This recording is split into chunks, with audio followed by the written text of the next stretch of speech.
Howdy! My DeMasques, and my non-binary DeMasques. It's me.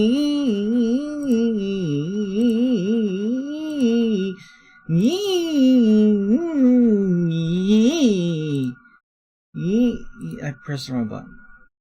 This one.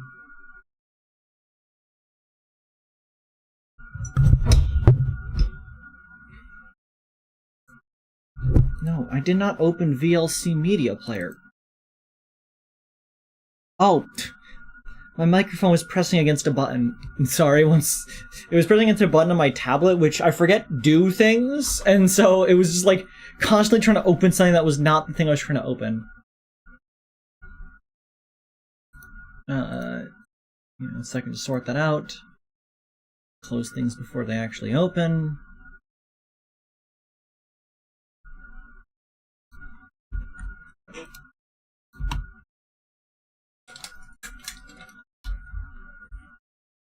And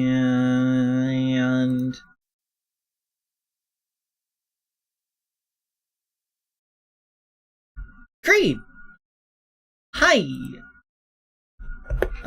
Today we are playing Ace Attorney, Phoenix Wright, Trials in Tribal Islands.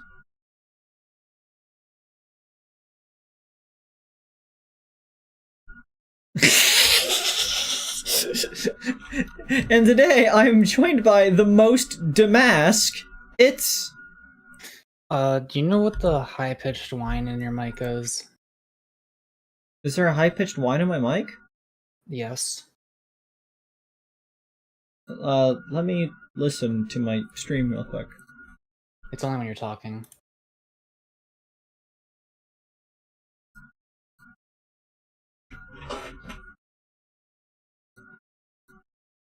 Like, it's not only when you're talking. Hello? It's not only when you're talking. Hello? It's not only when you're talking. Hello? It's not only when you're talking.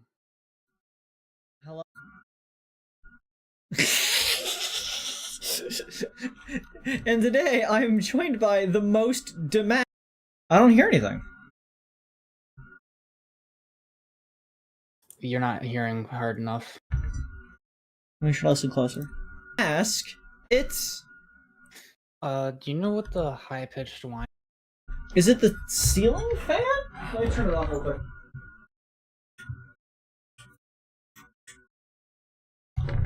How about now? Is it still audible? I think that did it. It might just be the rotor inside the thing might be having like a really high squeal to it. Well, I squelched that, so we should be good then. Yeah, that fixed it. But if I get hot, I'm killing somebody. Anyways, we are going to be playing the game aforementioned like 2 seconds ago. You know what that means. Let me get the game up and going. Phoenix right. See, I should have known taking my second dose of Ritalin was a bad idea today. Now I feel like vaguely sick, but also kind of jittery. It's not a great combination. Don't do drugs, kids. Also, hello everybody. Hope I'm not getting sick. Hi, Chev, Jaden, Tiger. Are you ready for more good it? I am. Wow, what are you, Dodd? Not.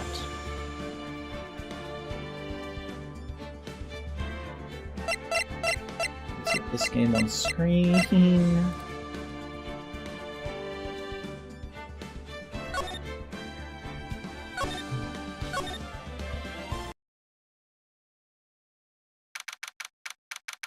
Okay. So last time we did our little investigation. Shouldn't you be a little further to the side on the screen?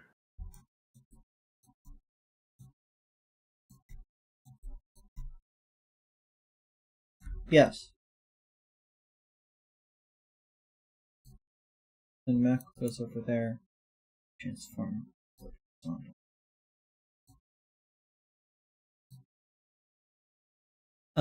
We did our investigation. We found out some thrilling information that implies that neither Atme nor Ronnie Delight were at the scene of the crime when the crime happened.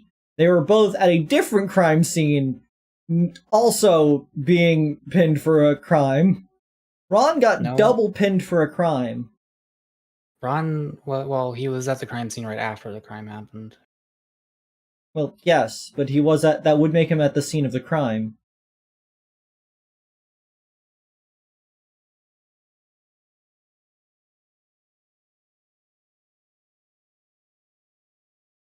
Anyways, October 14th, 9:41 a.m. District Court, Defendant Lobby, numero 4. Hey, Nick! What is it this time? I don't believe how many people are here for the trial. Well, it is a murder case. What are you talking about? They're here for the trial next door. Next door? I didn't know this, Nick. They're having Detective Atme's trial today. Detective Atme? You say they're gonna try him as masked Sparkle DeMasque. Already? That was fast. Boy, I'd love to see masked Sparkle DeMasque's trial. I know. By the way, where's Pearls? Oh, she went back home. She said she can't neglect her training anymore. I know you don't like... I don't know who this is. Pearls really gone into her training lately, huh? Yeah, ever since that incident last year. Please, don't ignore me! Fail boy! Oh, Mr. Delight, good morning. No one likes me. No one would notice me even if I killed someone. Ron, I bet you can kill people and have it be noticed just fine. I believe in you! Come on, don't be silly. But wait a sec. You don't mean... you're the murderer? No! I'm just a poor thief! No, wait, that's not right. A thief can't really be poor. No, you could be poor and a thief. You were being blackmailed. Let's see. According to Mr. Delight, from his second crime on, he was following a bunch of set plans. Plans that someone had been sending to him to help him commit the heists. Do they think there's a connection between the thief and the murder, Nick? It's possible, but today's trial is a race against the clock. Huh? How come? Let's take our time like always. I'm afraid that's not an option. Because we have to prove him innocent before Atme is declared guilty in the other room. October 14th, 10 a.m. District Court, courtroom number 6.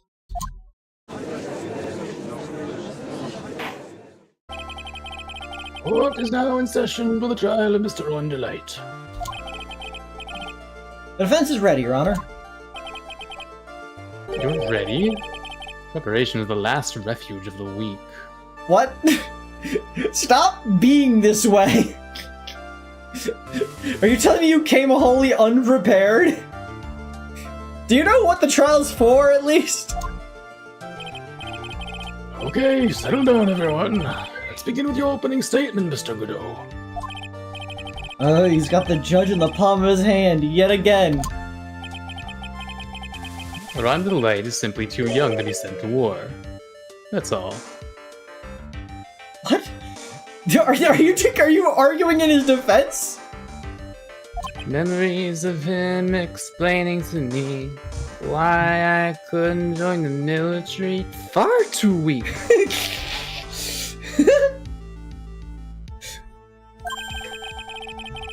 I'm afraid I have no idea what that means, Mr. Godot. You need to get out more, Your Honor. Life is war, but that is exactly why you must be more precise in your wording. That's all my statement means. You understand now, right? No! Nobody understands you!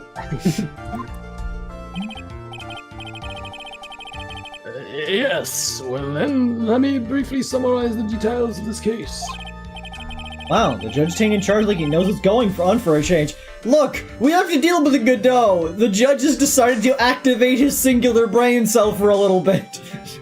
He's realized that the prosecution won't be able to handle it all this time. The victim is Kane Bullard, CEO of KB Security. His body was found in a safe at approximately 9 a.m. on the morning of the 13th. However, the time of death was estimated as 1 a.m. of the previous day. And that's when our little lost kitten dropped the ball. That little lost kitten is, of course, the defendant. Don't call him a kitten, he'll come. Very well then, Mr. Godot. Please call your first witness. No? I never drink more than 17 cups of coffee during any given trial. What do you mean? I mean, yeah, nobody should drink more than 17 cups of coffee during any given trial. But nobody should be drinking 17 cups of coffee in general. Dude, I feel like I'm hurting myself whenever I take my medically prescribed stimulant. I could not drink 17 cups of caffeine. But the first one is always the best. Yeah, because you aren't on a stimulant afterwards. Mr. Godot, your witness? His heart and liver are built different. His heart and liver don't exist. This man is only alive because his heart is beating from just stimulants coursing through it on jitters. His body is shaking enough to keep the blood flowing.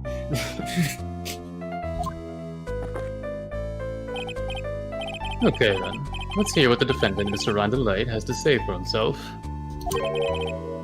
The defendant? Well, Mr. Wright, does the defense have any objections? I mean, like, so far I do really appreciate Godot in, like, not just doing the same sort of, like, way through things. Because, like, normally the prosecutor never brings the accused to the stand. We never need to cross-examine them or anything. They're just the accused, and we need to defend them through, like, everybody else's statements. But, like, Godot is, like, at least twice now been like, okay, bring up the accused guy. Let's talk to him. What does he have to say? It may be a bit of a disadvantage having the defendant testify, but... If I cut him open, will he bleed coffee? That would have to be defined on whether or not you count it as bleeding. His body does not pump blood. It's just saturated. I remember when Mia was defending me. She allowed me to testify so she could do the cross-examination. She put a lot of trust in me back then. But how much do we trust this fucking idiot? We have no objections, Your Honor. The defense allowed Mr. Delight to testify. Huh. You got guts, Trey. Alright then, Mr. Delight. Please take the stand. If he drinks so much coffee, his blood would be a controlled substance, Jaden.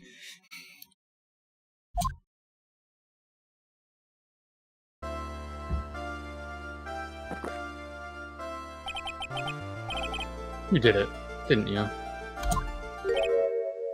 Yes. What? No.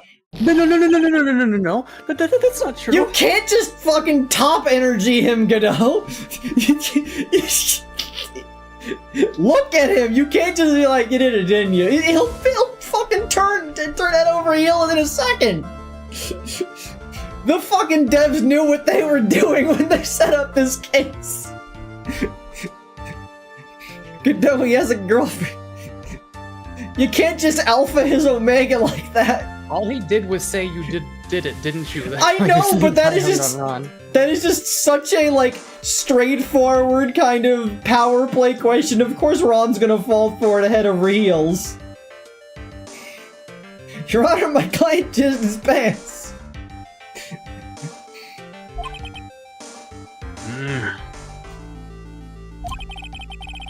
For a moment there, I thought we'd set the record for the shortest trial ever. You did it, didn't you? Yes. Well, Mr. Delight already looks plenty guilty with that face he's making. And once he opens his big mouth, he'll probably put the last nail in his own coffin. Very well. Now then, you tell me something. You didn't kill Bullard. Why did you go to KB Security? Well, that's kind of hard to say, but I wish I could go home. Now then, let's hear some testimony about what happened. My visit to KB Security. That evening, around 1 AM, I went to see Mr. Bullard in his office at KB Security. The blackmail letter I got, he ordered me to go there. I'd been working for KB Security until a year ago, so I knew where his office was.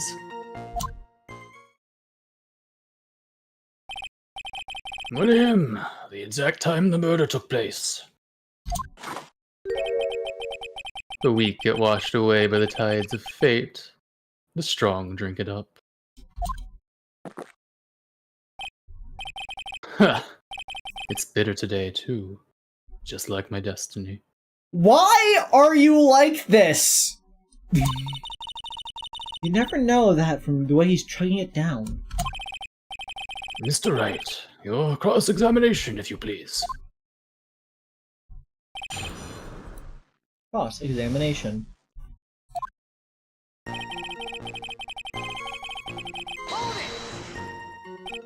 1 AM, huh? You're absolutely sure about that? Yes, that's what my watch said when I was entering the CEO's office. No. Actually, I'm not really sure. My watch was slow, and the internal clock was also... 1 AM. It's the exact time the victim, Mr. Bullard, was murdered, correct? It's too late for a coffee date, that's for sure. You drink 17 cups in a trial!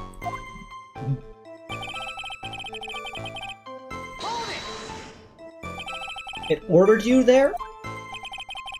It was the first time I'd gotten a blackmail letter that ordered me to go somewhere. Does that mean you've gotten other blackmail letters then?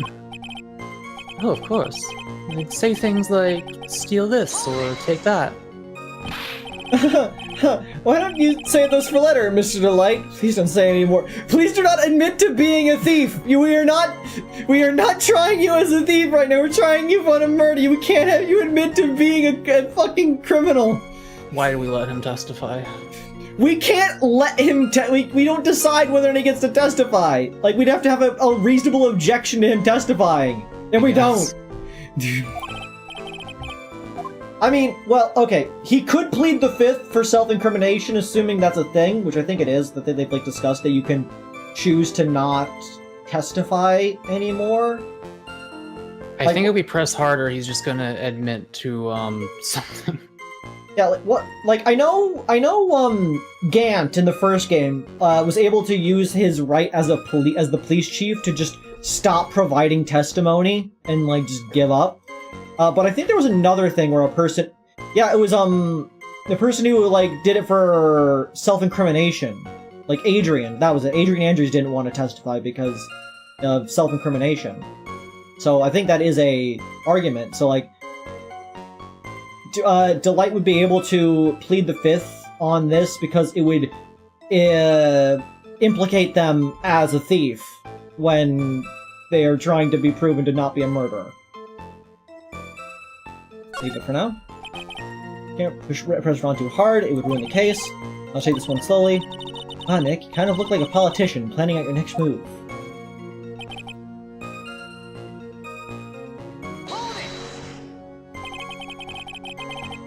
You used to be a security chief for KB Security, right?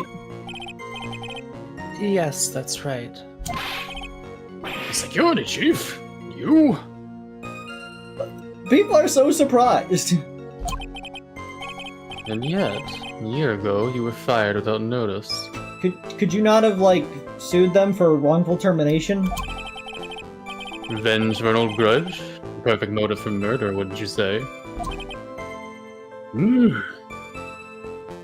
He says, does the concept of the fifth even exist in Japan? Possibly, I wouldn't know, but because Adrian Andrews presumably used it in a prior trial, I'd assume it has to be the case.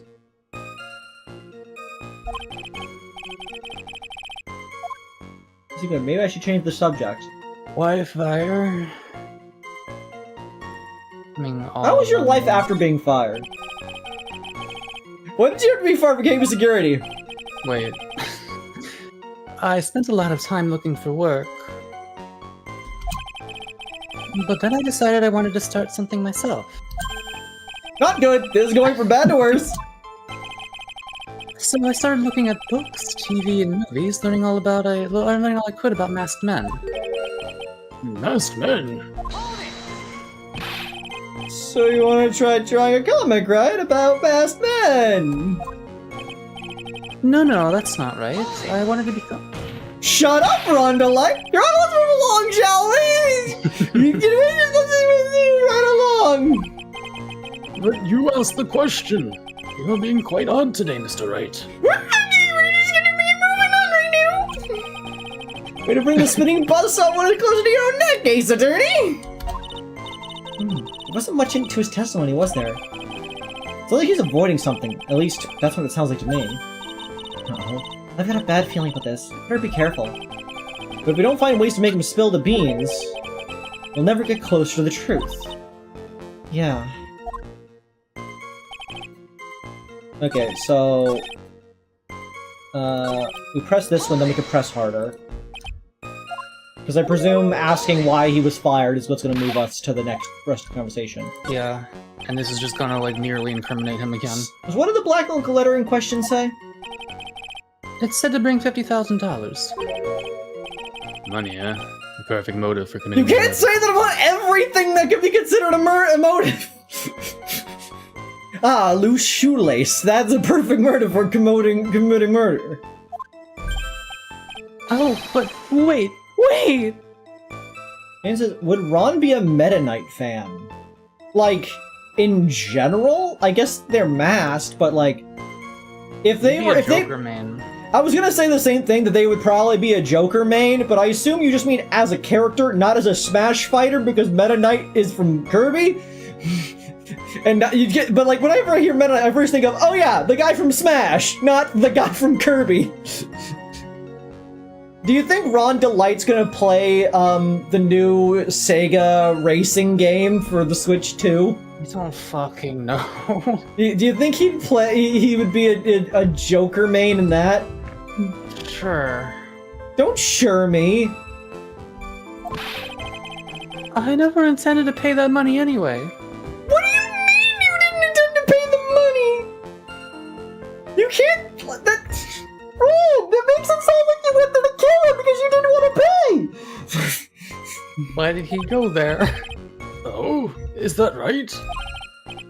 After all, he had nothing to hold over my head, and I had nothing to be afraid of. He had, like, the note says that he will reveal who you are. Would he not know that? What? An important point indeed. Witness, let's have that added to your testimony. Yes, sir. Muddy Mud Skipper in outer space has a better chance of surviving than I do. Alright, so that's the next one, so we do the other one first. Okay.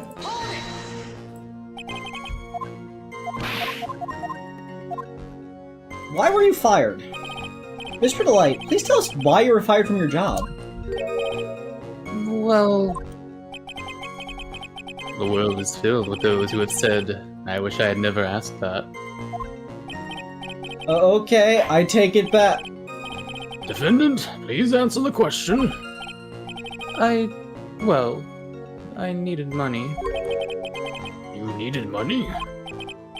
Well, you see... Jessie loves to spend it. It's kind of her hobby. Shout out to our boy Ron for tax evasion! Not exactly the best hobby in the world, huh, Nick? Winner says him as Jeff probably would play it, but I don't think he'll play Joker. In the Sega game? Sega racing game? I think Ron would play Joker because he'd like him. I'm not sure who... Oh no, Desi would probably play, like, Rouge or something. That makes sense. In Smash, however, I definitely think, as stated, Ron would again be a Joker player, but they would not be good at it. And I think Desi would probably play either Bayonetta or Wario.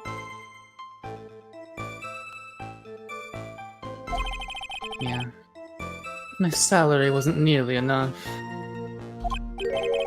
So I stole data from the company. You did what? Stop committing crimes! Mako, I know we haven't seen the Liar Liar yet, and I really do want to show it to you someday, but I need to make a reference real quick. Stop breaking the law, asshole!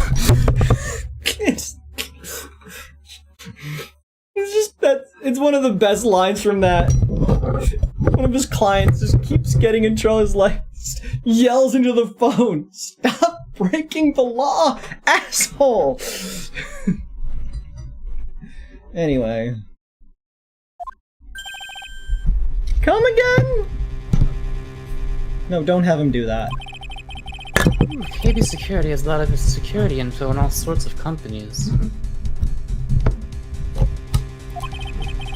And since I was a security team chief...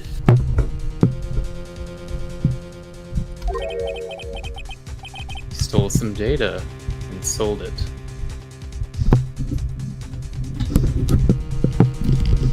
Are you okay? Yeah, my microphone is sliding. I'm trying to fix the pop filter, and it's being annoying. Because it's not attached properly, and I need glue. Come on. Stay in place. There. We good? We good. Okay. That's another good one, Chef. Your Honor, I object. Why? Because it's devastating to my case. Wow, way to spoil all the best jokes. Oh, there are more. There are more great jokes in that movie. No more spoilers about Liar Liar. I fucking love that movie. Mr. Bullard found out and I was fired immediately. Thank you for the donation, Cade. I didn't know Cade's watching. Hi, Cade. Cade's a friend of mine. We play Dungeons and Dragons sometimes. Didn't they get murdered in this case? No, that's Kane. Oh.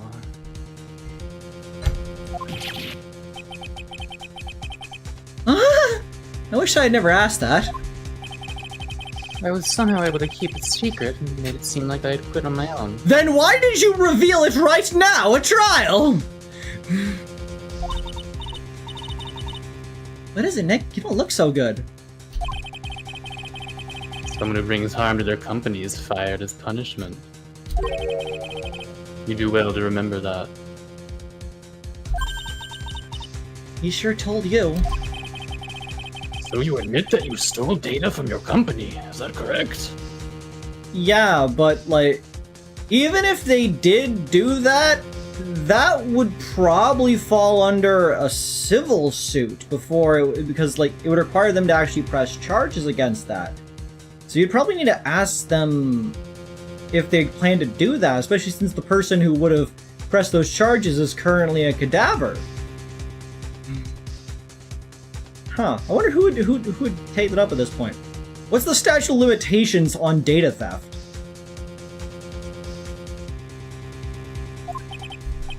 Ron is the reason that your phone knows to show you advertisements for shoes whenever you say the word shoe next to it. It's his fault. Whenever you say what? Whenever you say the word shoe near your Gesundheit! Oh my fucking... Yes, I'm sorry.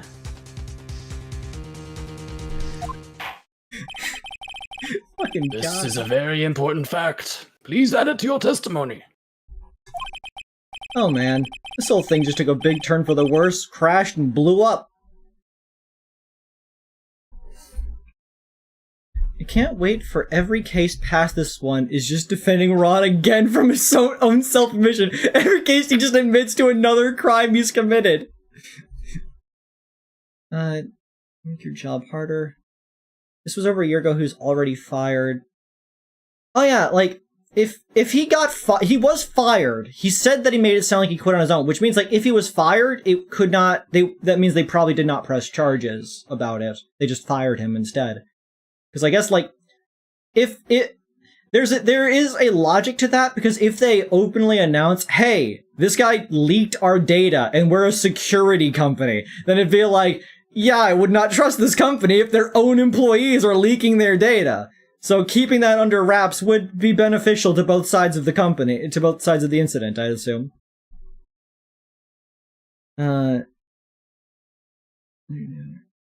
Also, admitting this means nothing in the case. I suppose, like, admitting to a crime that is unrelated does not apply to a trial. I feel like that should be the case. I feel like if you admit to crimes... It implies a possible motive.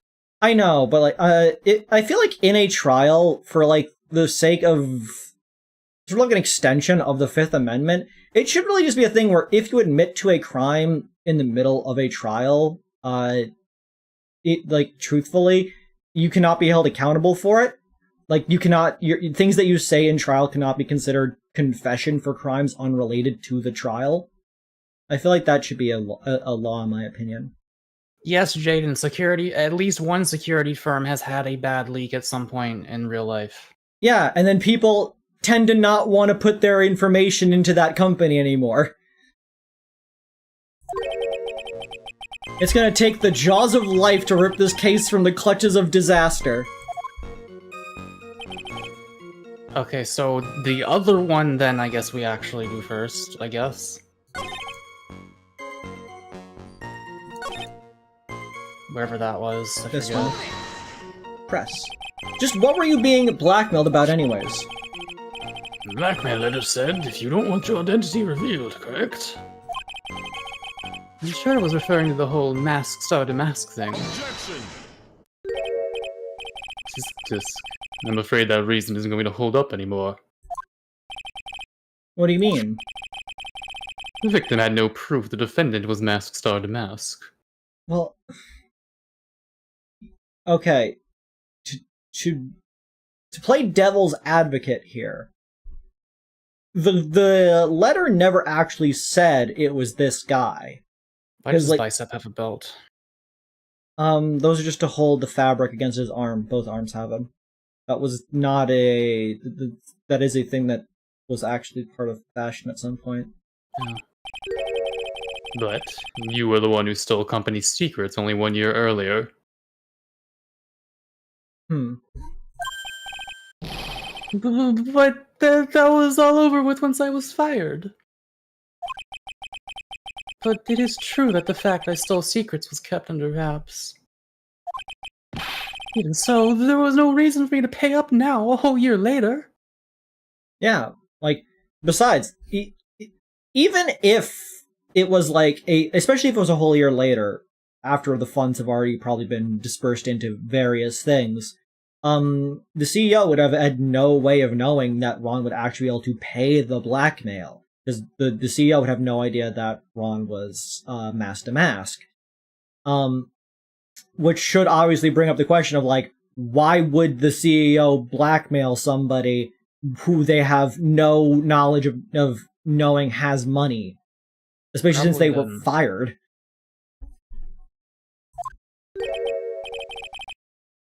Is that really true? What is it, Nick? The fact that Ron was stealing company data. I wonder if he would have had a problem if that ever became public knowledge.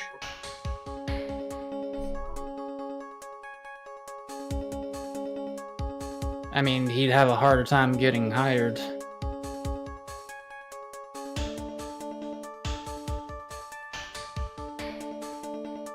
Yeah, but like... Let's see... Mr. Delight, I believe you would have been in considerable trouble if your identity as a company data thief was made public. Mr. Wright, what are you trying to do by bullying your own client? Make him come! Alright, I need to add a note onto my my art page. Okay. New little window to do :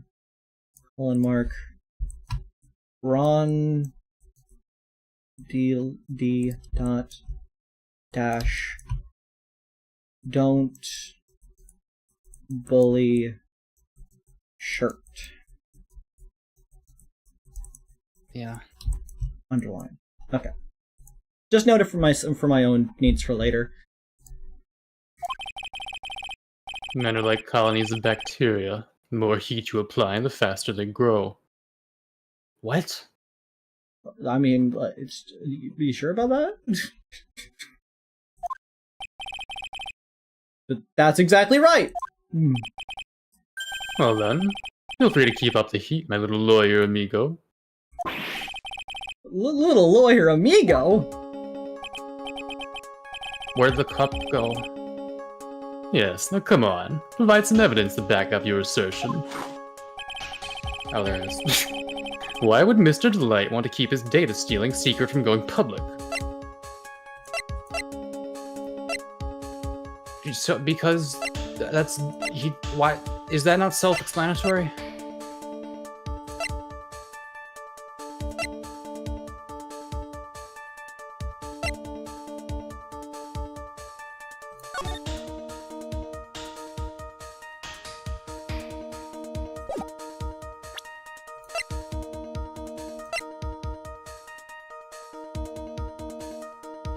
Because his wife hates criminals.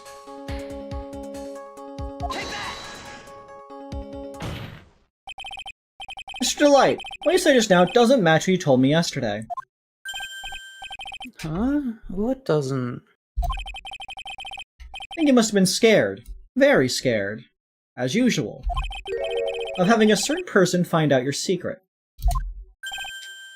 A certain person?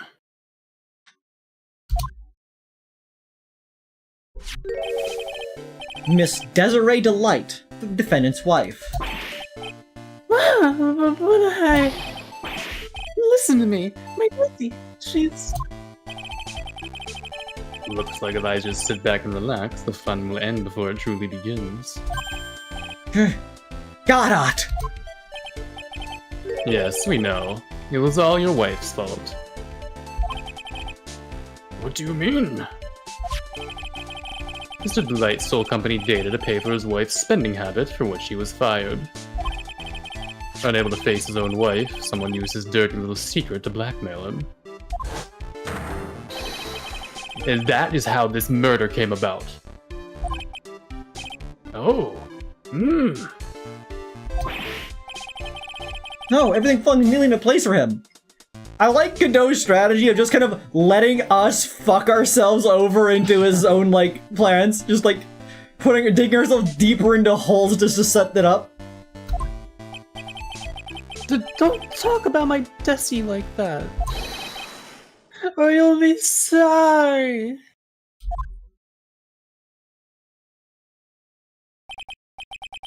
Well, it seems... I assume we don't get to press the other statement then. Cringe. that we've learned a great deal of things here so far. What do you think, Nick? I didn't think it was possible to get so thoroughly whipped in just 20 minutes. Clearly there was sufficient motive for murder. He stole data for his wife, and he killed to protect his secret. Family man who cared just a little too much. The motive is clear. Let's move on. What What happened at the crime scene at 1 in the morning, Mr. Delight? Come now, tell us. We're all ears. And no eyes, apparently. At the CEO's office. When I entered the office, there was a suspicious shadow there. Suddenly, I was hit on the forehead. After that, I remember being a bit dazed. If I hadn't been wearing that, I would have been killed.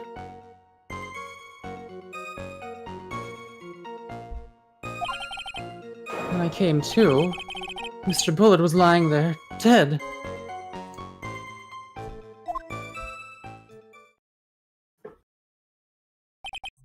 I see. Suddenly hit on the forehead, Going between Godot and Ron is hurting my throat. I believe the detective from yesterday provided similar testimony.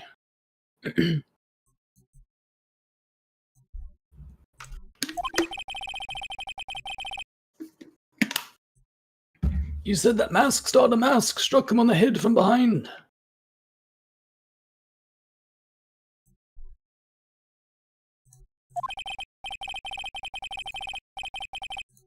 Of course, since Atme turned out to be the culprit himself, that was all a lie. Huh. No one's going to believe a pathetic lie like that. What are you saying? I really was attacked. Don't call me the croaker.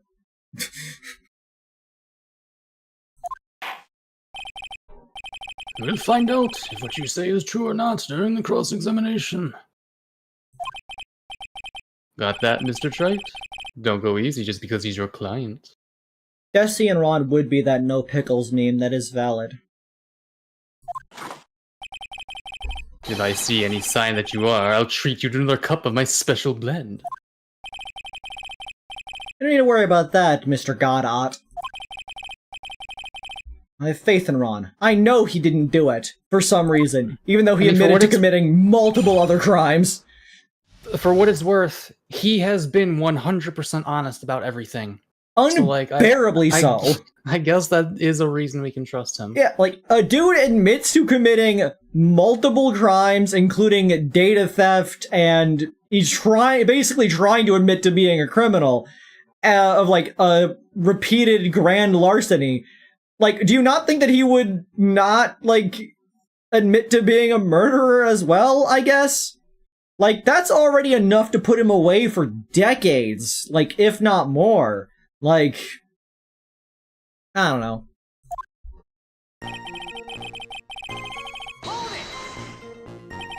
Who was this suspicious shadow?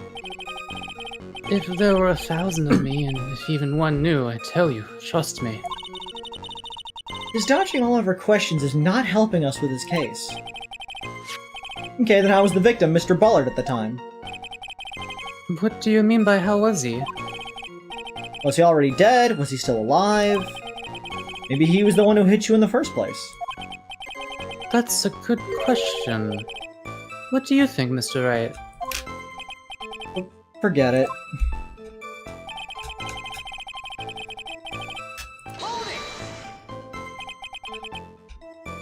Your forehead? Yes, I was hit on the forehead as soon as I entered the room. It was an amazingly fast and powerful attack. Do you remember anything about who hit you? Well, like I said, it was a fast and powerful hit. So I think I was a little dazed for a while. I don't think Miss Blight even grasped what you were asking. Yeah, I'd like to show him a fast and powerful attack myself. Suplex the twink. Maybe that would knock some sense back into him. When will they add Ron Delight to Rivals of Aether?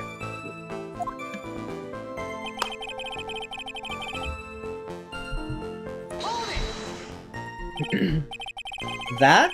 Could you please clarify to what you were referring to? Why, my Mask Star DeMasque costume, of course. Wait just a moment. Mask Star DeMasque? Huh? Oh, did I forget to mention it before? Just to be on the safe side, I dressed as Mask Star DeMasque. And then I descended upon the office of the CEO of KB Security. What? Nick, did you know about this? You never told me this. I don't recall him ever mentioning it to me either. I feel like we could have made a safe assumption. Even I didn't know that. Did you people really not expect this? He's wearing the costume right now! It seems our little friend really loves to keep secrets. No, he doesn't! He seems completely adamant to not keep secrets, honestly! The dude seems to openly admit to everything he can except to his wife! He really loves to forget to admit secrets. I'm sorry, I just never had a chance to mention it up until now. Wait. That's not right. You know how sometimes things just slip your mind? My sixth cup of coffee is staring up at me coldly. At any rate, we can't ignore this new piece of information. Witness, please correct your testimony.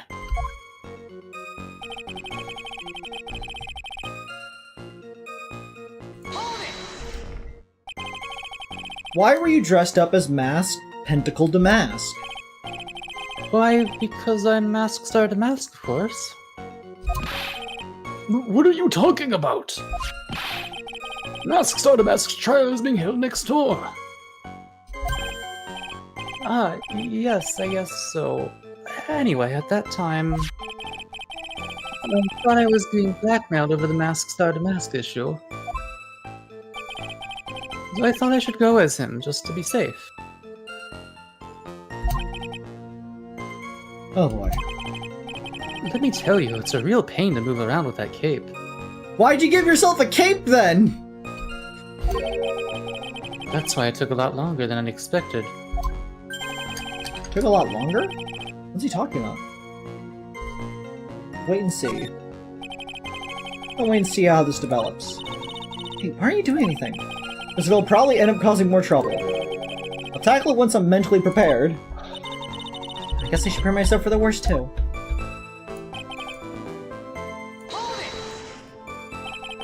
When you came to? Yes, I was passed out in the corner of the room. I do love the argument of, why didn't you tell us this? You didn't ask. I think you didn't ask is one of the best arguments that are, like, in narratives. I'm just a person to be like, you didn't ask. Because it's just given information. We should have assumed when he claimed to be it yesterday. Do you know when your assailant made their escape and to where? They don't know who the assailant is! Why would they know where they went? I'm afraid I don't really remember. Huh? Once they hit me, I lost all track of what was going on. I think that's when they made their escape. It's certainly a convenient story, isn't it? Jane says, so, like, do you think they fuck in the DeMasque costume? No. No. She hates criminals. It certainly is, isn't it, Mr. Wright? It almost sounds practiced. I don't know why you're telling me. We heard this to Mr. Light yesterday, didn't we? There's not much in this testimony either. He's still hiding something. I wouldn't be surprised to draw it out of him. I just hope he doesn't make things any more complicated. Okay, and then... now we press...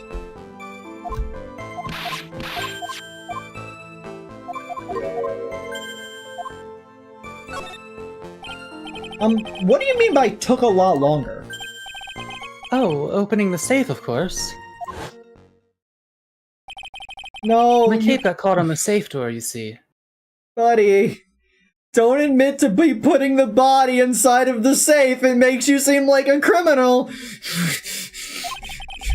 This all happened when I was hiding Mr. Bullard's body. Run! Stop! Shut up! What was that? Back up a second. Again! This makes it seem that, like, if anything, this helps with the argument that he's being unbearably honest about the situation. That he is admitting to hiding the body in a safe. And yeah, pin him for tampering with a crime scene. Pin him for idiocy if you gotta.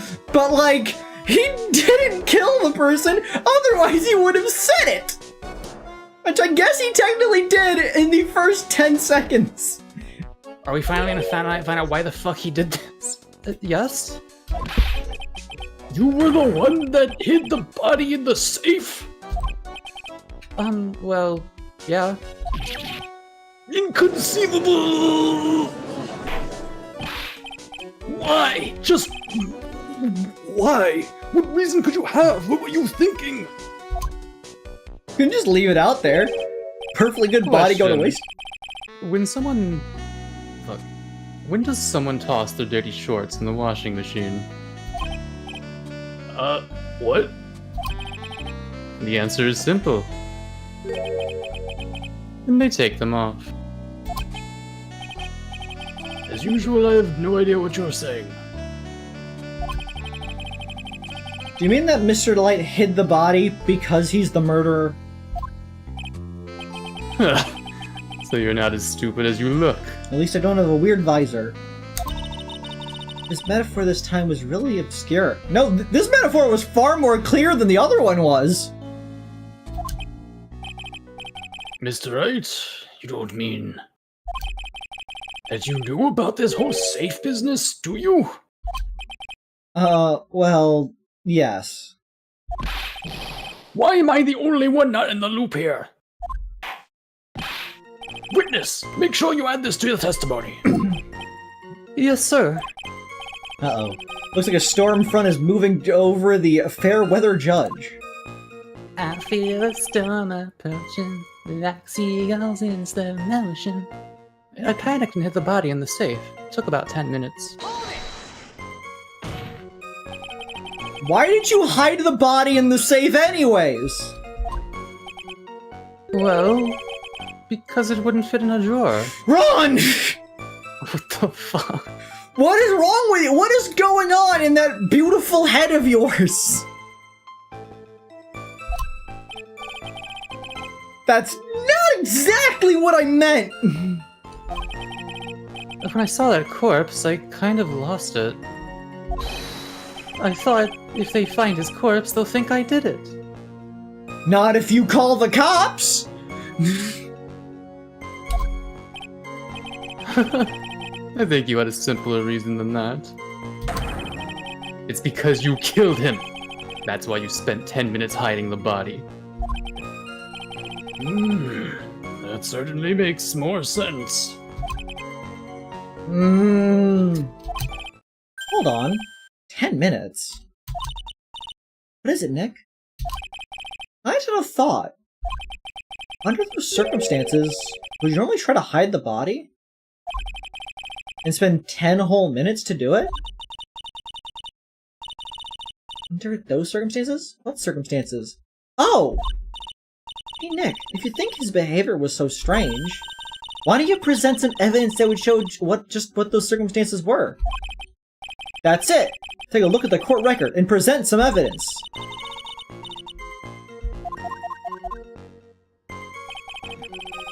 Maka, do you remember what evidence this is? Nope. He spent a whole 10 minutes doing this Is it the button? while an alarm was going off. Oh. The buzzer went off at 1:02 a.m., presuming that he he entered at 1, as he stated. The body was also presumed to be killed at 1. Even if he woke up around 1:01, 1:02, he spent 10 minutes shoving a body into there while an alarm that's supposed to send all the guards to the CEO's office was going off. Would you not just leave? Yeah, it's true. Your Honor, could you please take a look at this record? It's Bon What Jovi. might this be? Bad Medicine by Bon Jovi, the seminal record. Record for the emergency That was bus. Lady Gaga. What was that? What's the Lady Gaga song? Bad Romance. Never Yes, mind. that's Bad Romance. Not to be confused with Bon Jovi's Bad Medicine. Bad Medicine. Anyways, the emergency buzzer that connects the CEO's office to security. If the button in the office is pressed, a security team is supposed to come running. According to this record, the buzzer was pushed once at 1:02 a.m. What? If Mr. Rondolite truly was the murderer, he would have ran as soon as that buzzer sounded. After all, security guard would have been heading his way. Huh. Let's remember who we're dealing with here.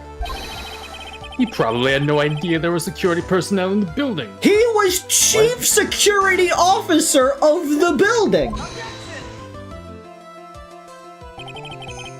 Up until 1 year ago, my client was working as a chief of security. There's no way he wouldn't have known about them. But, as it turns out, the guard never came. That was nothing more than a coincidence. The fact that the guard was a pathetic loser who had just gotten punched in the face by his ex's new boyfriend and wasn't anywhere in the vicinity was not something Mr. Delight could have known. Please put that on the record. Again, remember who we're dealing with here. It's a sure bet that Mr. Delight didn't even notice the buzzer going off. This buzzer is extremely loud. There is no way he could have ignored something like that. If he had been conscious, that is. Conscious? What do you mean by that? Ugh.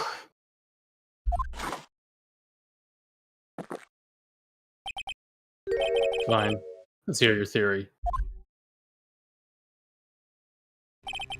Recall the defendant's testimony. The moment he entered the victim's office, someone attacked him. Mr. Delight said that he felt dazed. I like to wager that he was knocked unconscious for at least a few minutes.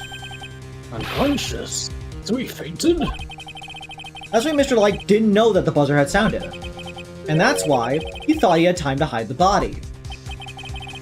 So what are you trying to say? Mr. Delight was knocked out, and the buzzer went off soon afterwards.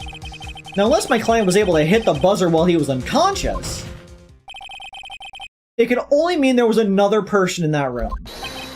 That's right, whoever it was, they knocked out Ron Delight and then pressed the buzzer.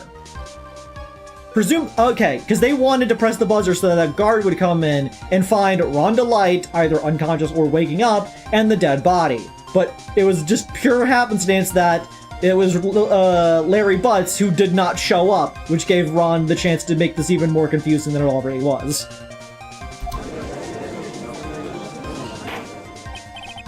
No order in the court! Mr. Wright, this is... Ice cream sandwich. Objection! This is preposterous! It was this kid. Rhonda Light is the one who killed Kane Bullard. Then who pressed the buzzer? It was... the victim, of course. He pressed the buzzer when the defendant attacked him.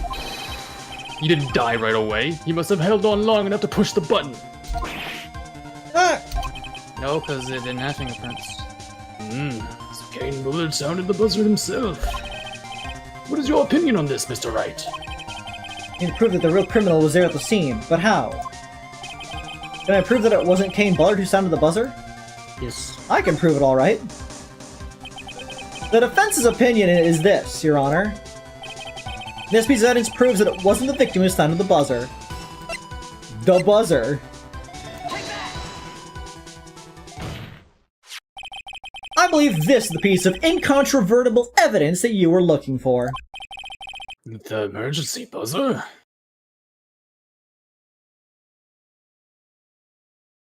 Lenore says, delayed response creed, but not if you call the cops. While dressed as a master thief, as the most famous and recognized one currently in the area, the official merchandise apparently. Yes, but they can't prove you're that. At the time being, all you are is a person calling the cops and saying saying that you found a body. As long as you sit there with the buzzer blaring, you'll be fine. Is there some kind of clue on it? Quite the opposite. Absolutely not. Hey, come on now. At least give some thought to what you say before opening your mouth. The fact there are absolutely no clues is itself the clue. Now I'm the one who's clueless. This button has no fingerprints on it. If Mr. Bullard had really pressed it himself, naturally, he would have left his fingerprints behind.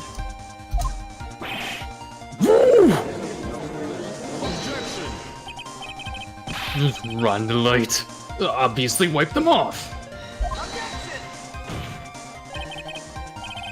Why would he? A guard could have come in at any moment. He touched that button. I know he did. The defendant, Mr. Delight, was dressed as Mask Pentacle DeMasque. And Mask Pentacle DeMasque always wears gloves. What reason could he possibly have had to wipe the button free of fingerprints? Order. Crock'em-bush. It would seem...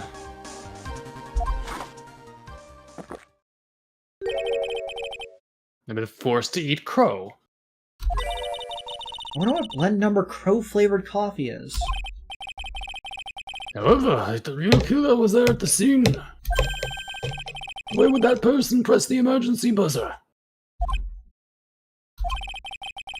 Shouldn't they have run away without putting themselves in extra danger?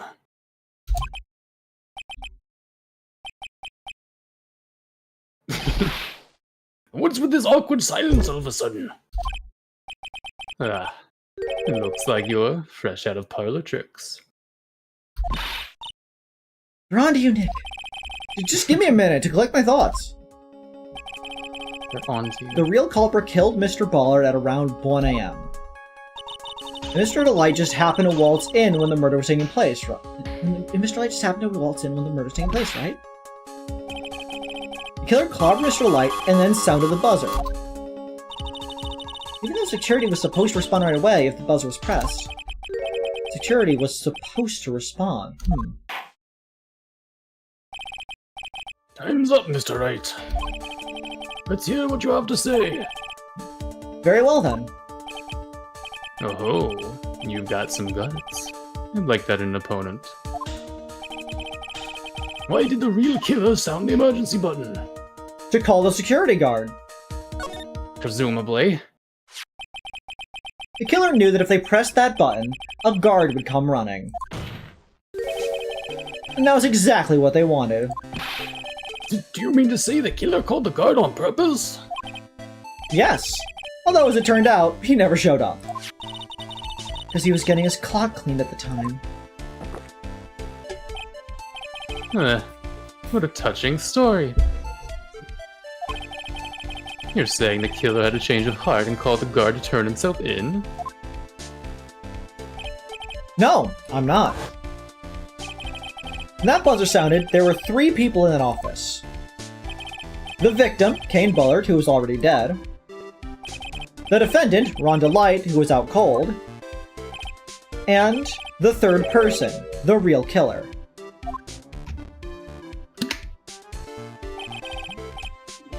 Hypothetically, yes. Now then. In this situation, if the real killer made an escape, what would happen?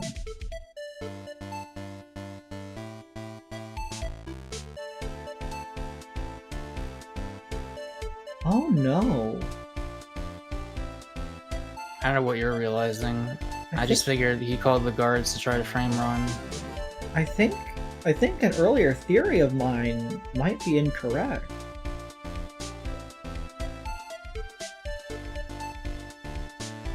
Are they trying to trick us? I don't think the shadow might not have been at me.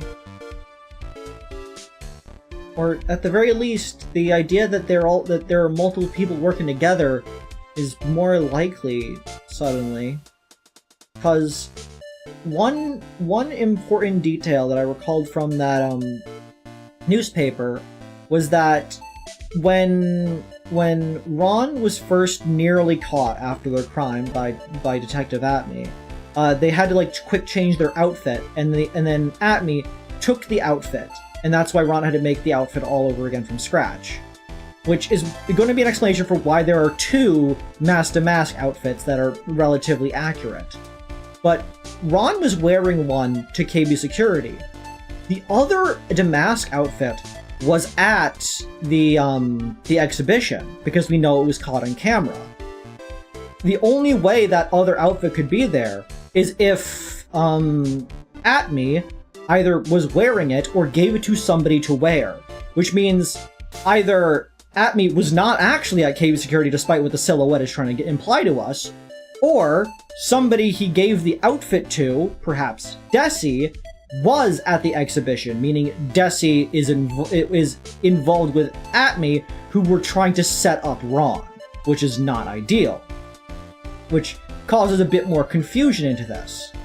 Because it means 2 possibilities. Either Atme was in fact the one stealing the urn, or which would mean that he was over at the exhibition, meaning Desi's the one who clobbered Ron at the KB security, or Atme is at the Atme was at the KB security CEO office, and Desi is working with Atme wearing the costume to steal the thing and involved in setting up Ron. Either way, somebody is fucking over Ron here, and I think it's Desi. The fact that she is clearly a gold digger, it makes me think that this game is probably gonna... Again, whoever writes this game really likes including duplicitous women. Every woman is shifty. Even Adrian had a shifty bit before she got cool. Bitches ain't shit, but hasn't changed. Hey, okay, not every woman has been shifty. Penny Nichols is okay. Who was she again? She was the assistant TA during the the samurai case. The one who saluted a lot. I think she saluted. I don't remember. No. You're thinking of Magpie. Oh. The Magpie person is also valid. Situation: if the real killer made an escape, what would happen? The only ones left in the room would be the victim, Rhonda Light. And if any security guards came running in at that time, they would think that I was the murderer. Yes, that was precisely the killer's real objective. To frame Rhonda Light for the murder.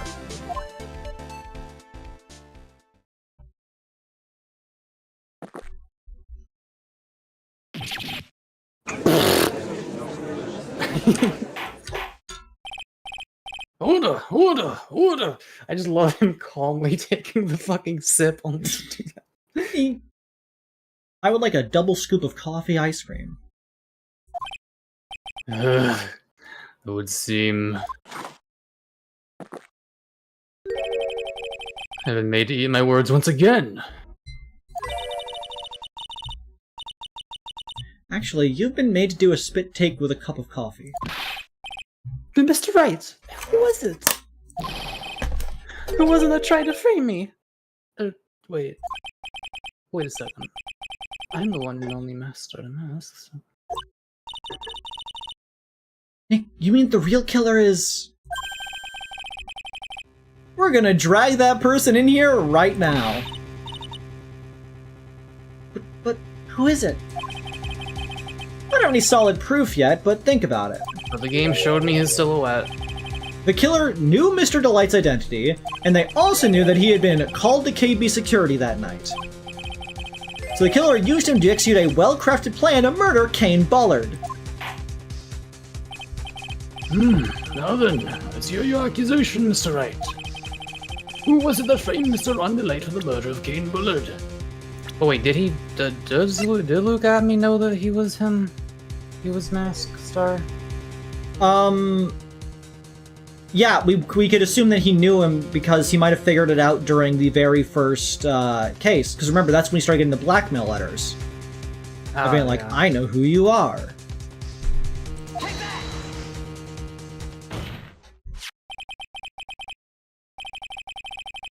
Detective Luke Abney. He's the only one who could have done it. Ace detective. Luke at me. You mean Mask Star DeMasque did it? Your Honor, the person being tried in the court next to us is not Mask Pentacle DeMasque at all. He is, in actuality, the true murderer of Kane Bullard. But why? That's a question we probably gotta get into. Is why did he kill him? What would he benefit?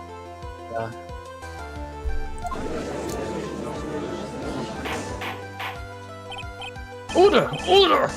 Mr. Wright, explain yourself. I want a SpongeBob popsicle. With the fucked up eyes. With the fucked up eyes, you know it. Theft and murder. Which is the more serious crime?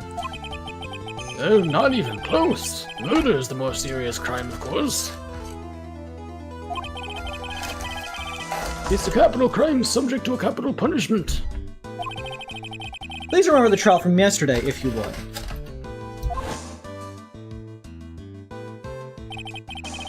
Oh, I thought that was him speaking. When Luke Abney confessed, there was a huge commotion in the courtroom. Of course, the famous detective was unmasked as, well, as Mask Star DeMasque. Instead of being convicted of murder, he was found guilty of grand larceny. That was his true objective all along. Be found guilty. Mask Pentacle DeMasque had the perfect alibi for when the murder took place. He was stealing the urn at Lordly Taylor. In other words, being found guilty as Mask Pentacle DeMasque was Luke Abney's airtight, watertight, and unassailable alibi. Yeah, I predicted that, even if it's not ultimately gonna be true. Maybe, I don't know. A guilty verdict as an alibi?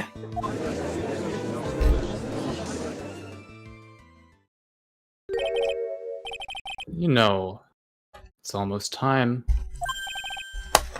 What? For Luke Abney's verdict. It was a pretty simple trial, after all. If we're going to stop this trial and stall that one, we need to do it now. Of course. That's assuming you have proof that the detective was the one who committed the murder. Mr. Luke Hatney's trial has indeed attracted the attention of the entire country. If we were to intrude and fail to provide adequate proof of his true crime, Mr. Delight will be left with no grounds for appeal. Am I really sure about this? Ugh.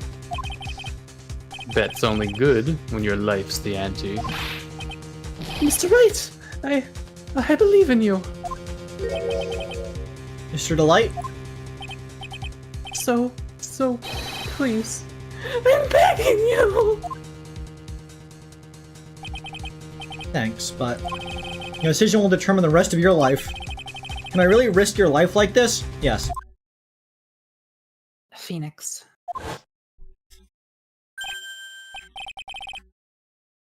What was that? Don't stray, Phoenix. For your client, take the path of trust.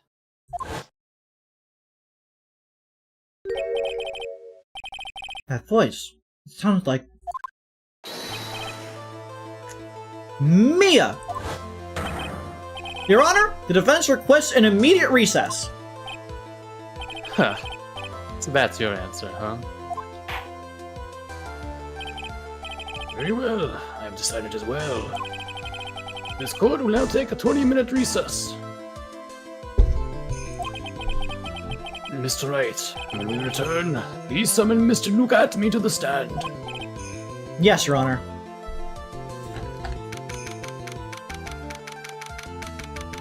October 14th, 11:58 a.m., District Court, Courtroom Number 5. Numero Cinco de Mayo. Oh no.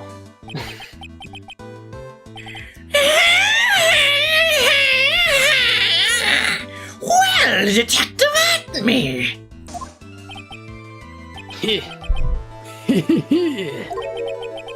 I have to say, Mr. Payne, you performed splendidly. Oh no, Sir Detective Atme! You were the one who... Okay, he has the same beard, but it's recolored. Do you want to be this one? Yeah, sure. That's enough! This court sees no reason to further prolong this trial. This court finds the defendant, Luke Atme. He has the hair of a JoJo character. Wait! Don't hand down your verdict yet, please! Well, well, Sir Lawyer, welcome to my courtroom. Who's this hoser, eh? I just finished right. Starting out law. I'd like to file an accusation charge against this man, Luke Atme. Accusation? You accuse Mask Pentagram DeMasque! That man is not Mask Pentacle DeMasque. He's just a ruthless murderer. What?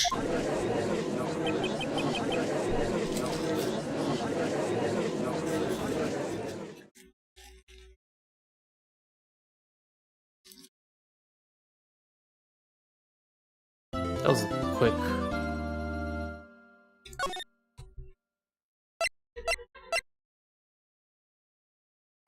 We don't get to see the defense attorney, Jaden. He could have just fucking volunteered to like represent himself since he wanted to be found guilty anyway. We're gonna keep going. Yeah, of course.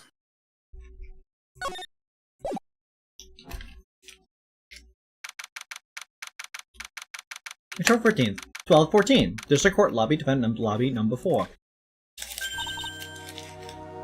My sis? I could have sworn I heard Mia's voice. So then she's still alive, inside your heart. Maya, we... Nicky boy! Oh, Miss Delight. Is it true that detective is the real killer? To be honest, we don't have any definite proof. But he's the only one who could have done it. But wasn't he at Lordly Taylor that night? Not to mention, we don't exactly know his motive. I mean, why would Detective Atme want to kill Kane Bullard? Oops, almost time. Better get back to the courtroom. I need to find some solid proof. It's gonna happen sooner rather than later.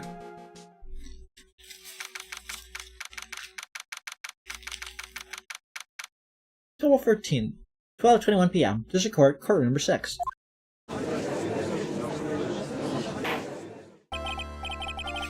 Now then, this court is back in session.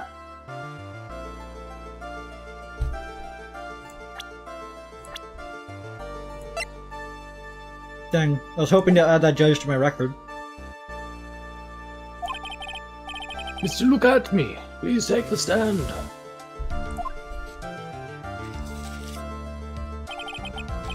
Well, well. How do you do, sir lawyer?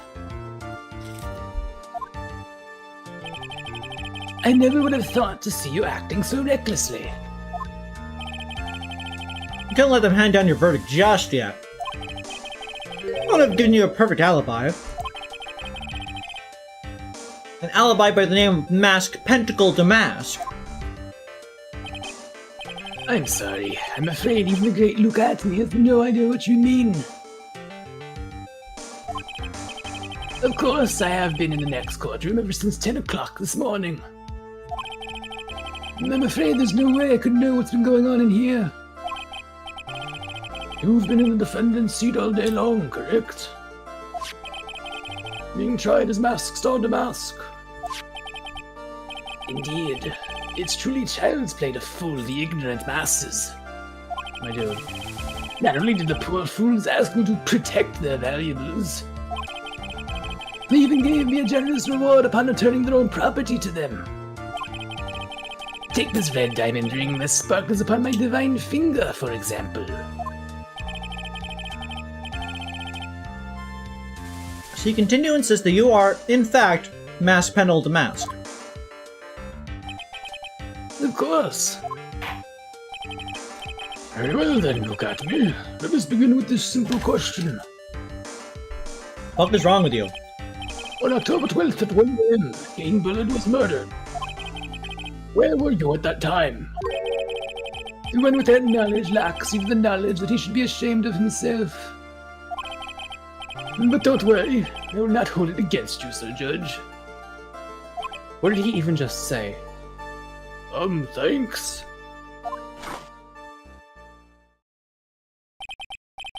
Alright, Mr. Atme. The night of the murder. Speak. We're all ears. As you wish, Sir Prosecutor.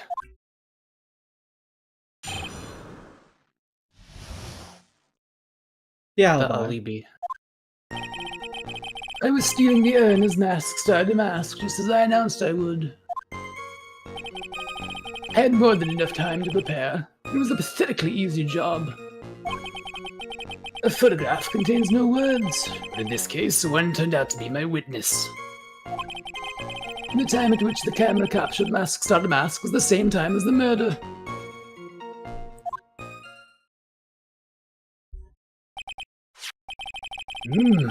Seems the main point of discussion will be this photo of the crime scene. Everything else up until now is part of his plan. There should be a secret to this picture as well.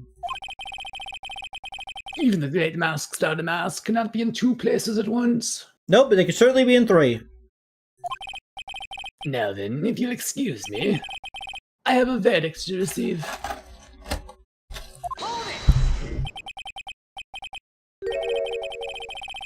Unfortunately, Mr. Abbey, we still have to do your cross-examination.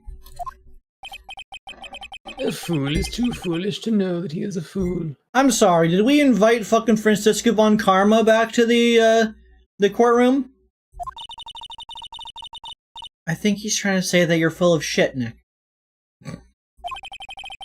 One thing that's full of shit is his alibi.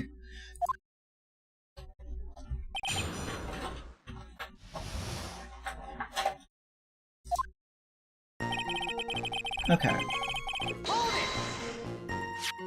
So this photograph is the proof, correct? Indeed it is.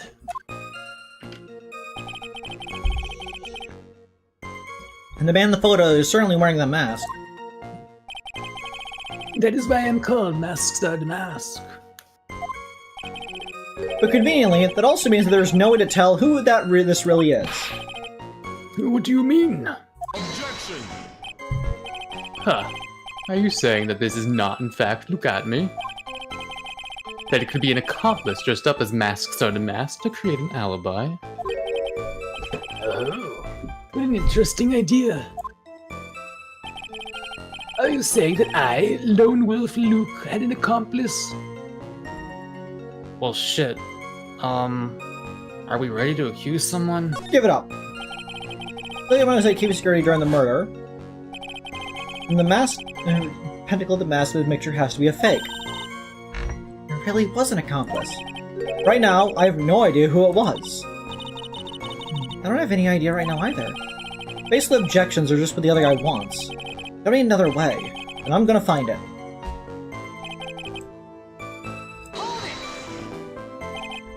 I believe Adrian Andrews hired you at one point. That's right. That was over 20 days ago, if I'm not mistaken.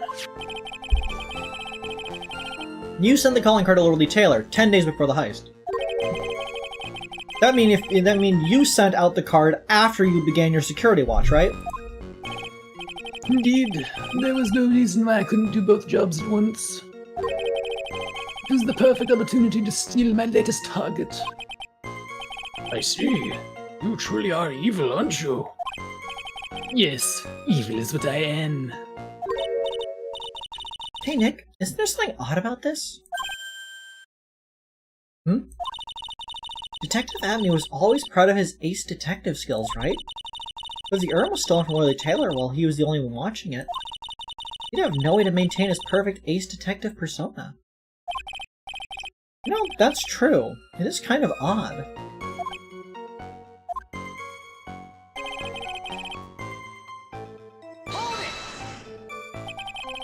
So by photograph, you mean this piece of evidence here. Is that correct? Look at this photograph.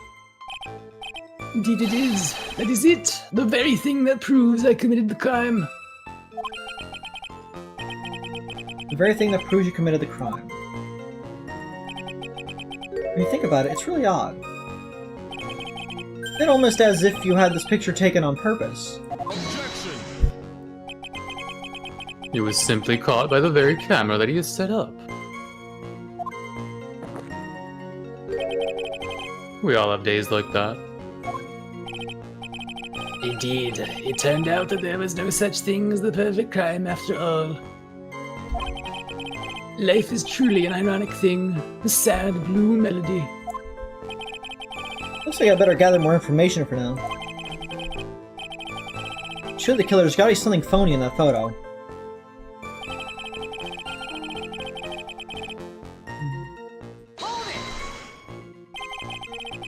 About the camera that took this photograph. Oh, come now. It's all too clear what you're thinking. Huh? You think I altered the timestamp on the photograph, don't you? I'm afraid that's impossible. The camera was set up by Lordly Taylor, and on top of that, it was Lordly Taylor's staff that printed the picture's data. Unfortunately for the defense, there's no way that picture could have been altered. I see. Then I better find something else that could be suspicious. So this alibi is false? It has to be, or he couldn't have killed Mr. Bullet at KB Security. I'm not really spotting anything unusual. There are two possibilities. Either the mask pentacle to mask in the photo is a fake, or the photo itself is. Let's look at that photo again.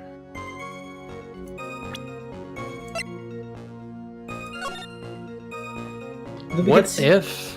Wait a second. Let me think about this. I have an idea. Okay, I have an idea, but I'm too stupid to, like, work out the logic in my head. Okay. Something about the fact that the statue was moved at a certain time. What if this was done on a previous night? That couldn't be the case. the statue got there and was moved. Wait. The statue got there and was moved on the same day. Like, that's something we know. The paint was... Let me check what the other piece of edits related to the paint say. Also, there's no paint stain on the box in that photograph. Broken and repaired by Adrian 2 weeks ago and replaced in a box, kept out of sight. When Adrian dropped the Ern's box 2 weeks ago, she also knocked over some paint. A wooden box that had the sacred urn in it has pink stains on it. There's no pink stains on the photo. Carried in the basement warehouse on the day of the crime. Moved again that night. Okay.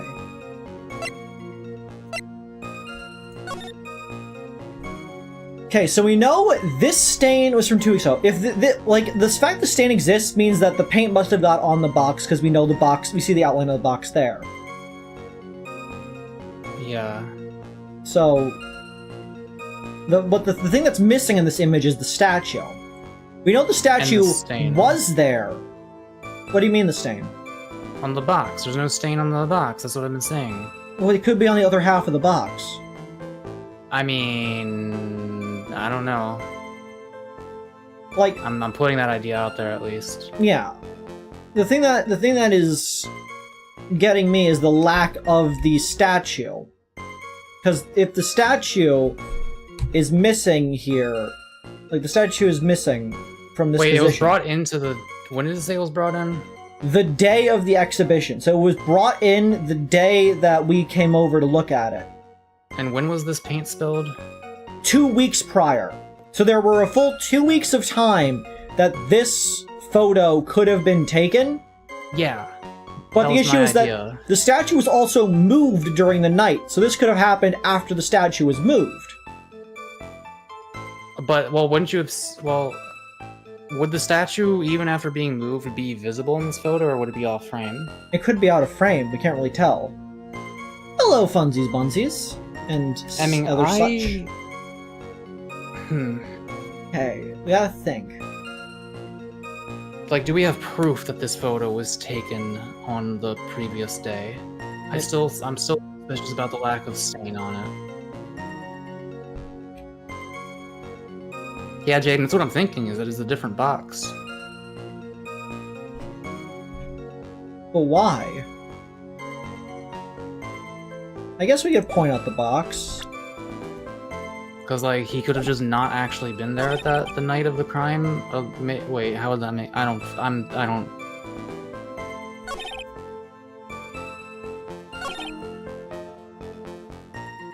The time at which the camera captured Master DeMasque was the same time as the murder. So this is what we're trying to counter. That they were in fact different times. And I presume we are going to be presenting the photo as the evidence. Nope, guess not. You're really throwing me down. What is that goofy outfit bro's wearing? This is just what detectives look like. I think they were talking about the Master DeMasque outfit. Oh, Master DeMasque is a masked thief, so they have to dress flamboyantly. The actual thief is also extremely gay for a straight person. But you know what I mean.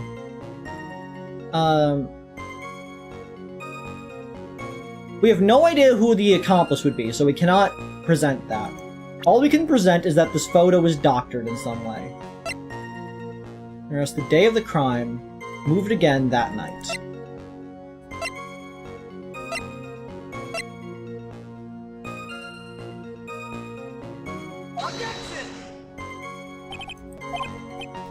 No.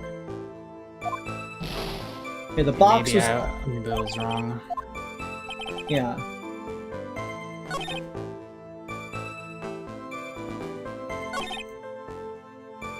What is wrong here? Let's press it again. Can we take this photograph? What are you thinking? The timestamp was doctored.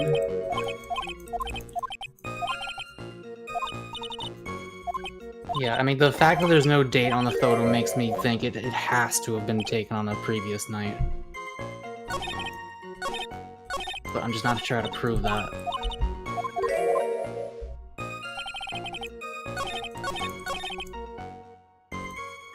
What could it be?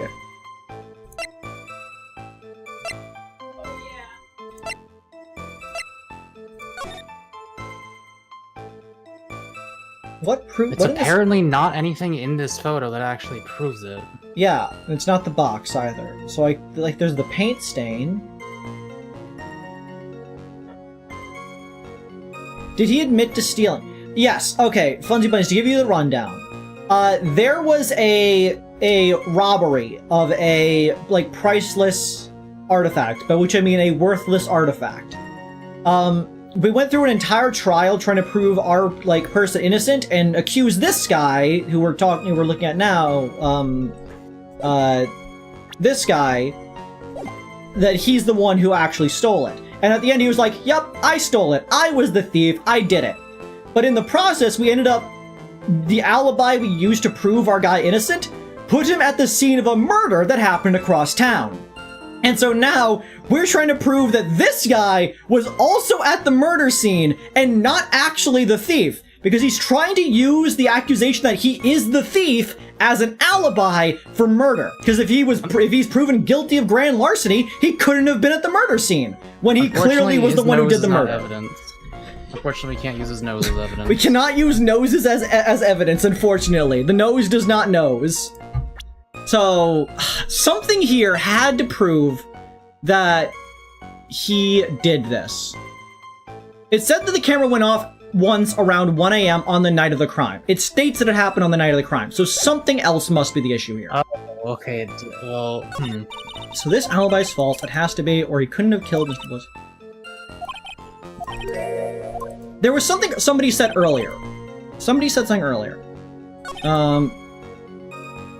Maya responded to something earlier. Think out about this. Detective Amy was always part of his success. There are some related to that while he was only watching it. I have no way to maintain his perfect ace detective persona.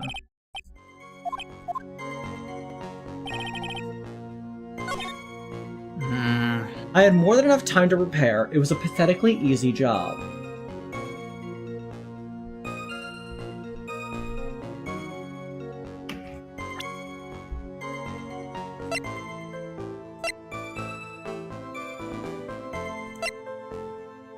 This is tricky.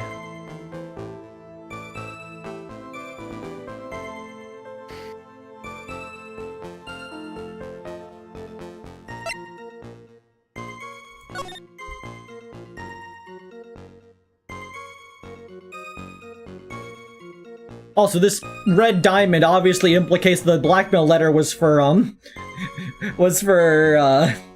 instead, but we'll get to that later. That's... How did it end up in Ron's room then? Because Atme put it there so that Ron would see it and Ron would go to Cape Security to be framed. Oh. What proves that this went against his skills?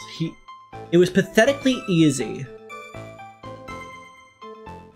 He had more than enough time to prepare.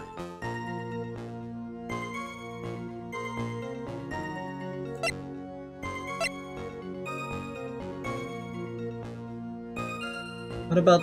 would this not contradict with this?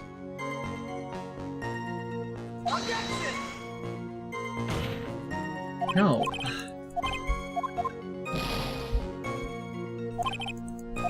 I'm gonna save real quick. This is like the most stuck we've ever been. Yeah, there's clearly something that we're not getting. There's something that's obvious here that we're not getting. Because normally we cook these. I don't know if it's this one. I feel like it is the last one that we have to present evidence against. Because yeah, that's what you're saying. Like either we need to prove that the photo is fake, or that or that he had an alibi. We have no way of identifying who had an accomplice. We have no idea who the accomplice could possibly be. So... Say the last line again.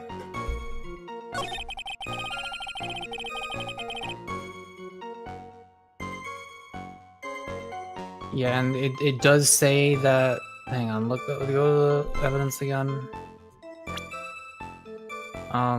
That paper in the middle there. Can run off one set around 1 AM on the night of the crime. And like that is the photo, right? Yeah, this. Where did we get this photo from? Like, did Luke at me give it to us? It was presented to us. I don't remember who gave it to us.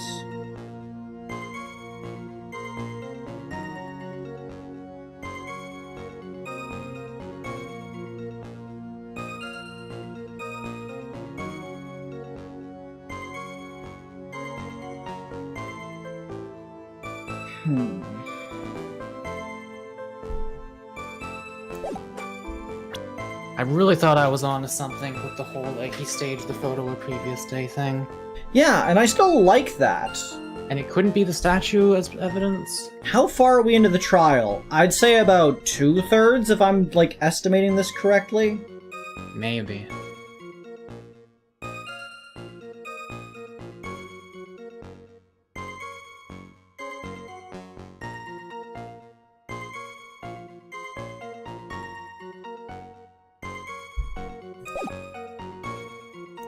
Okay, let's just run through them again, see if we can find something this time.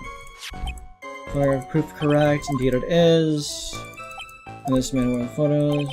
It's DeMasque, convenient, don't you think? Objects. That's again, there's accomplice, interesting idea. Unless we don't know who the accomplice is, so that's what that would be. It's fake, really accomplice. Right now I have no idea who it is. Right now, baseless objections. That's this one. I believe Agent Andrews is the one, hired 20 days ago, 10 days before it sent the letter, right to security watch. Perfect opportunity to both jobs, truly evil. Maya thinks there's an issue with it conflicting with his ace detectiveness. Yeah, but what do we go off of with that? So by photograph, you're talking about this piece of evidence. That's the very thing that committed a crime, very thing that committed the crime. You understand by now. Tampered with it. I could not have came unless I had an accomplice. Wait, no, a month think longer about No. the basement one. Oh, I think this is new. And this picture that supposedly captures it. It's got to be here. There's something funny about this picture. Oh my god, are you serious? How are we supposed to know you're supposed to press a second time? You bet Okay, there well, is. Are you implying that this picture is a fake? That was bullshit. Bet I am. There's definitely something strange about this picture. We took a look around the basement where the warehouse the night before the theft took place. There's something in this photo that does not match my memory of that night. Very well, then let's hear what you have to say. What This about photo- this photograph do you find funny? There's no statue. Perhaps this is the area in question. This area? Could you be any more vague? Are you sure it isn't the box?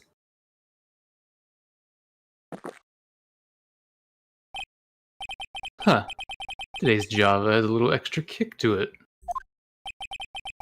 It seems that the funny part lies in the area of the defense. Damn, I was hoping it would be where the statue is supposed to be.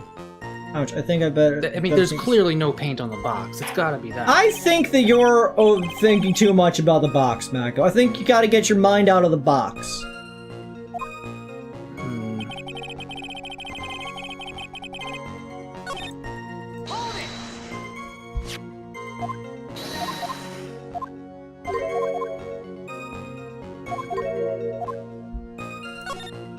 This time we will choose the box just to appease Mako and their funky little bunkulus. Ah, shit. Ha ha ha! Fucking got him. Fucking destroyed. You think you might have just clicked the wrong area for the statue? No! Wait, maybe. You thought I was gonna say the box. Well, Twink is dead. Twink explodes. Instead of confetti, a comically oversized anvil falls from the ceiling onto his head.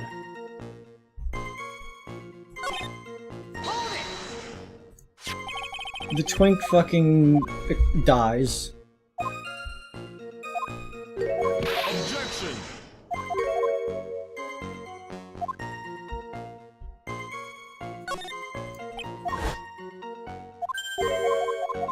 Yeah, I pressed the wrong one. This one. Don't say that, Jade. That's somehow worse. It might be a detachable nose. What if it's actually the nose? What if it's actual? No, it says it doesn't match with the memory of that night. Yeah, so it would have to be the statue. Do I just click here? Like lower? You clicked to higher up last time, so maybe it's around there, yeah. Yeah, okay. I just clicked a little too high. I had it right! Yeah, I mean, I would have probably guessed the statue first as well. Also, we agreed on what the issue in the image was, more or less. It's just that we wanted us to do a very specific set of actions to get here. Funny part is right here. Why, this is a blood stain. Ah, blood! Now this case is getting interesting. Man, confusing a pink stain for blood? What is this? Not exactly. This stain is actually pink paint. Oh, just paint. Peach colored at that.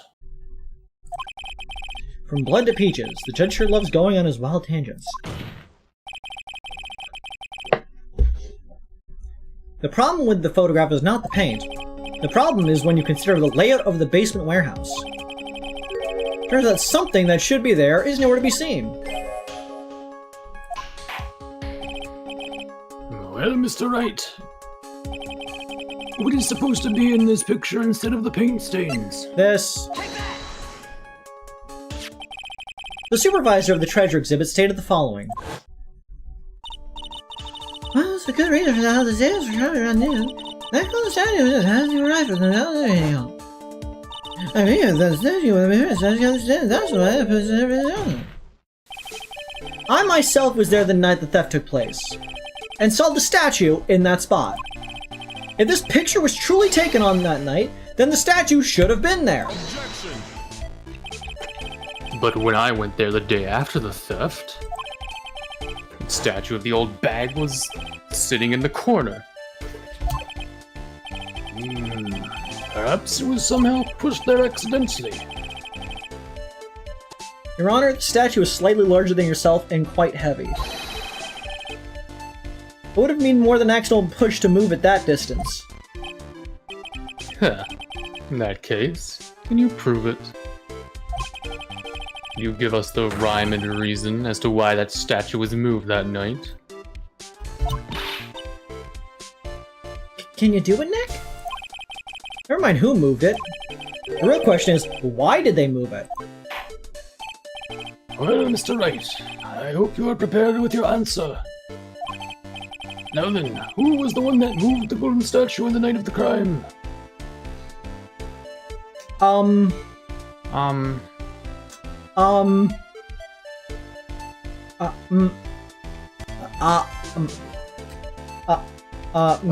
me look at the statue's description again.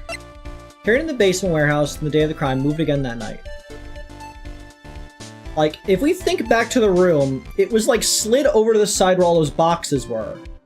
Could it have been Adrian? But why? Who was the one that moved the golden statue on the night of the crime? And we don't know when it was moved, if it was before or after the crime, right? No, we know it was not when that photo was taken.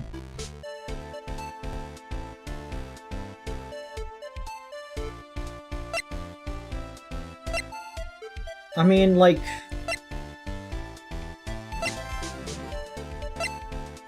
I'd assume DeMasque would have been the one to move it? We could just send this, like, generic person, I guess. What do you think, Mr. Godot? Man should be able to answer his own questions. That's what I think. Right now, I'm busy trying to come up with true answers of my own.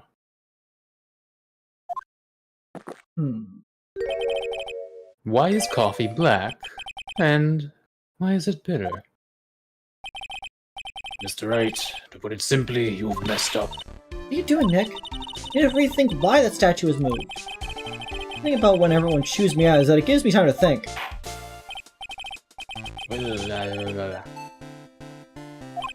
Bunsies! We know Ron Delight is Mask DeMasque! It's like one of the bits of information we do canonically know! We just can't- we have no way of, like, proving it in this case. We need to prove this person that is stealing this urn is neither Mask DeMasque, nor is it at me. Also, please, like, you're allowed to, like, try to play along, but please don't just try to, like, give answers away in the chat. Like, 'cause we're smart people. We got this. Eventually. I mean, I don't know if I got this. Mako is smart. Mako's... you never played Ace Attorney, you have no idea what happened. That's fair. But yeah, one of the first things that happens in this case is this person coming up being like, I'm Mask Star DeMasque, I stole this thing. And it's like, no you didn't. And we're like, he's just a deluded person. And then it reveals, no, he is actually the thief, he just didn't steal it in this case. Somebody's pretending to be him. So, Our D&D DM has sent me 29 messages over the course of this stream. What made it move? Why did it move? The bend? The bend in the sword? Like, that was an argument. It was holding this, and then it's not. No, there's not D&D today, but the person who happens to be the DM has messaged me 31 times. It was holding this, and then it was not. Like, the fact it's bent, like, imagine, if he was there on his own, like, why would he...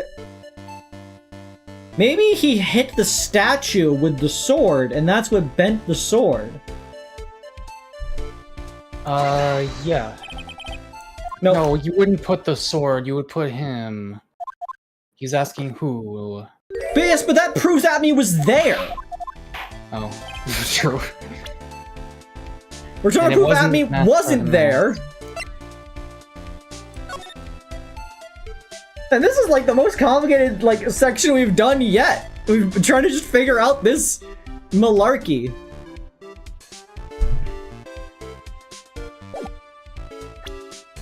And Phoenix himself said it's not who, but why, but we don't fucking know why. Who was the one that moved the golden statue? Okay. Well, it cannot be us.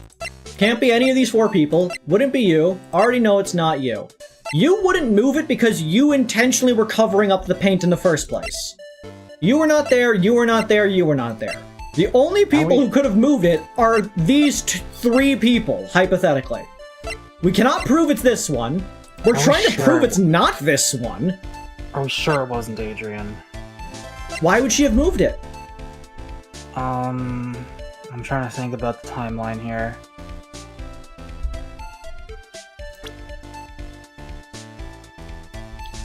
Who was the one that moved the golden statue on the night of the crime? The question isn't who, it's why.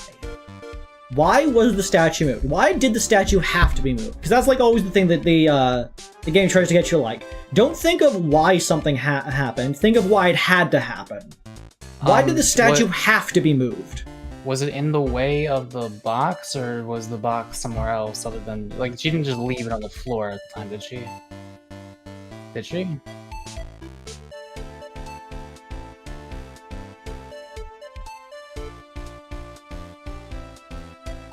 Oh my goodness, I think I know what it is. I think you were right. It's Luke Atme. He needed to move the statue because otherwise the photo he took earlier would not have lined up. That's why. Maybe. He took that photo earlier, like you stated, like on one of the days prior, just so that the evidence existed.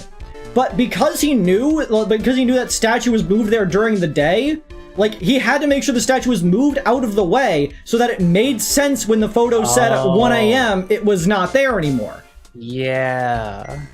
So you gotta keep the photo consistent. The one who moved the statue is none other than Luke Atme.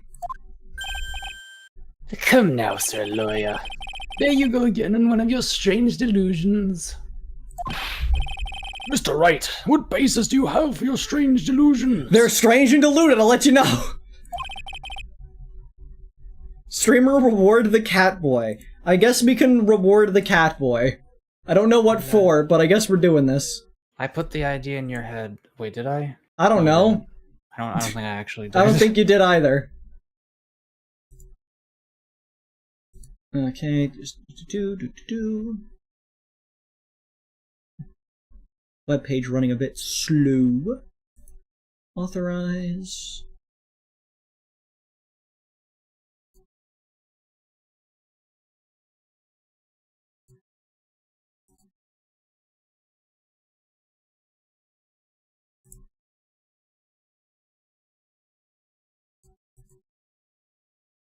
Okay, so that one, so we want that one.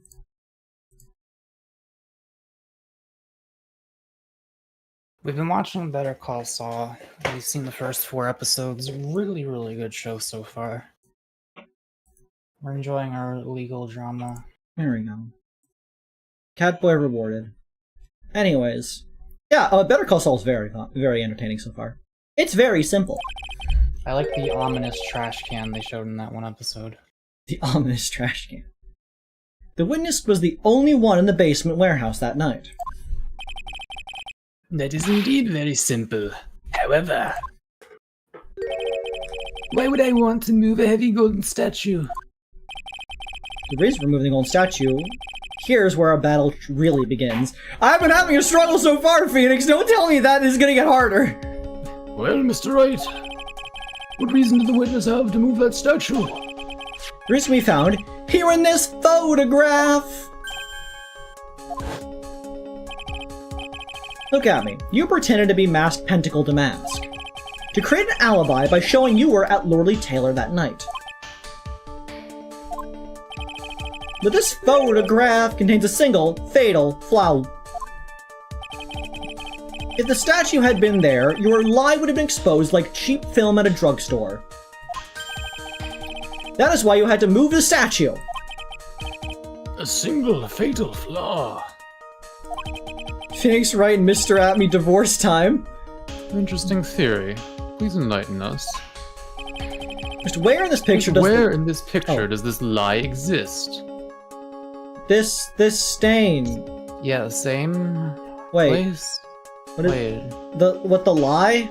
Wait, are we trying to figure out what's wrong? Is it the time? No, hang on. What were they saying? I was too busy thinking about divorce.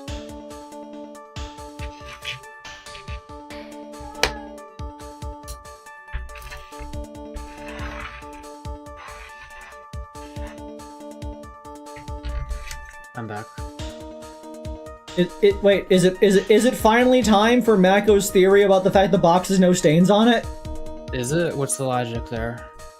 The fact that this is not actually the box. It's not the one being stolen. Because the box could have had paint stains on it. Sure. The lie is masked Pentacle DeMasque. Are you saying that this mask Star DeMasque is a fake? Okay, I guess it wasn't box. Huh. No, I really wish you would start acting more responsibly. Huh? Current question is, why was the golden statue moved? So what possible connection could there be with Mask Star DeMasque's identity? Oh, buggers. Your face has "oh buggers" written all over it. That's a penalty for you. Oh no. I'll ask you again.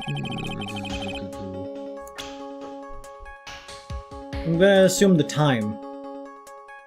But the time was right, though. No, the time's wrong. Huh? This picture The day wasn't is taken wrong, on but the right. time Yeah, is right. yeah, that's the lie. The lie is being told is that it's this amount of time on the day of the crime. I guess. I mean, that is my theory, but I don't know if this is how you do it. Okay. Naturally, the lie in this photo is the timestamp. What do you mean?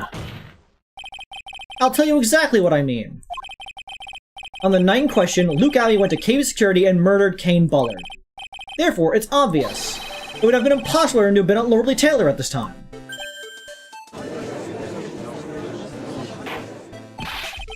But what does that have to do with the statue being moved?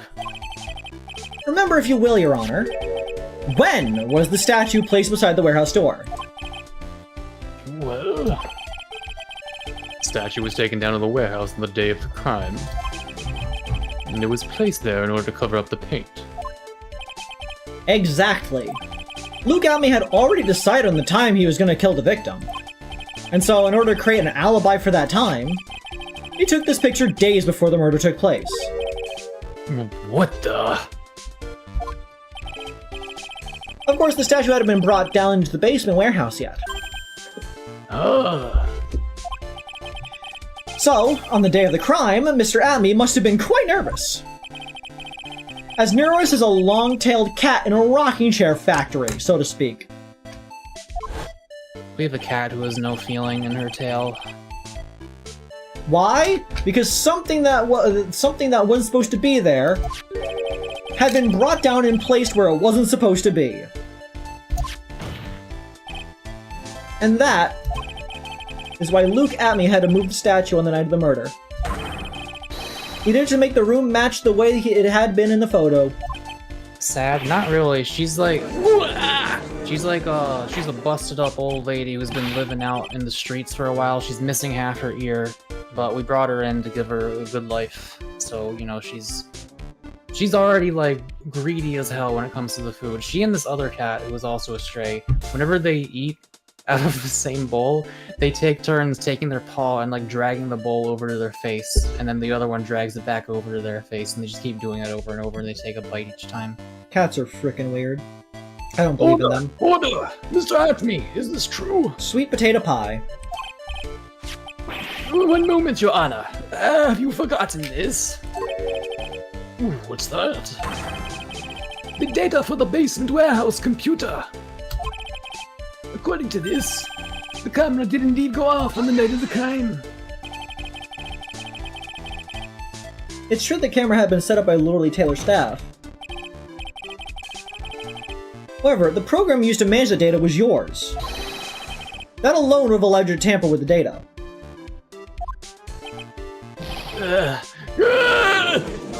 Yeah, all he would have needed to do was set the date for the wrong day. Oh, order! Mr. Godot, what is the meaning of this? Pumpkin pie.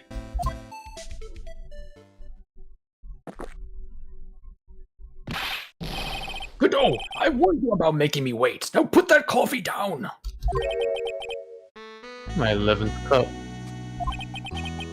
I've promised to drink no more than 17 during a trial. Which means I'm still good to the last drop. However, the defense has a very good point. A good point? So what? We are all but travelers on a road of infinite points. Godot, why are you like this? I love him. I think he's got his points mixed up with his other points. So you say this photograph was taken ahead of time? Yes. And that the statue was moved in order to make it match? If anybody says, what is the lore of the guy with the cool eyes visor? We don't know! We have He's no just fucking- like this so far! This is our first trial with him, and he is just like this. It's a very interesting idea. However, We're probably gonna learn more about him as the game progresses, so... there's one point that can't be denied. Which is? That it's only a possibility. That man is hot, not gonna lie. He is kinda hot. He's got some daddy vibes. Men that are trapped by the chains of maybe can never reach their dreams. Real Sigma coded. That's very true. No way, don't fall for that, Your Honor. Hey, Mr. DeMasque. Yes? There's no funny business in your actions as Mask Star DeMasque. There should be no problem with you telling us your strategy. So let's hear it.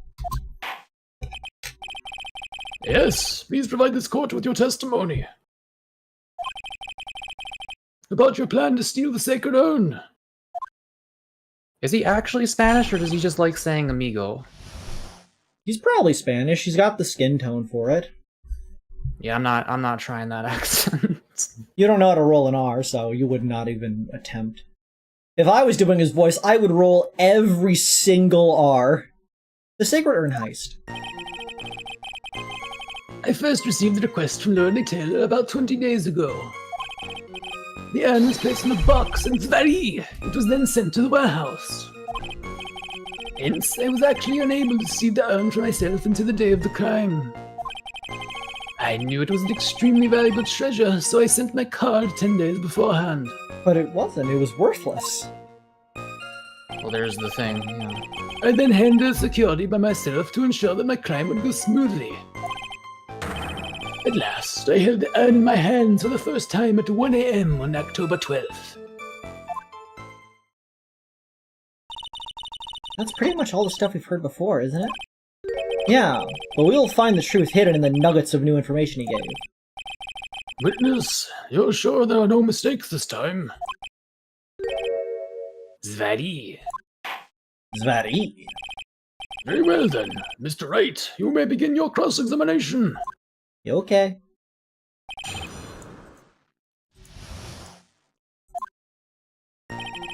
Press. You were asked to guard the urn by Miss Adrian Andrews, is that right? Indeed, it seemed that they had heard of my zvarkling reputation. Don't say Zvarkling reputation! I see Miss Andrews is still attracting the weirdos. You better watch out, Maya. Jaden, I think that will kill you.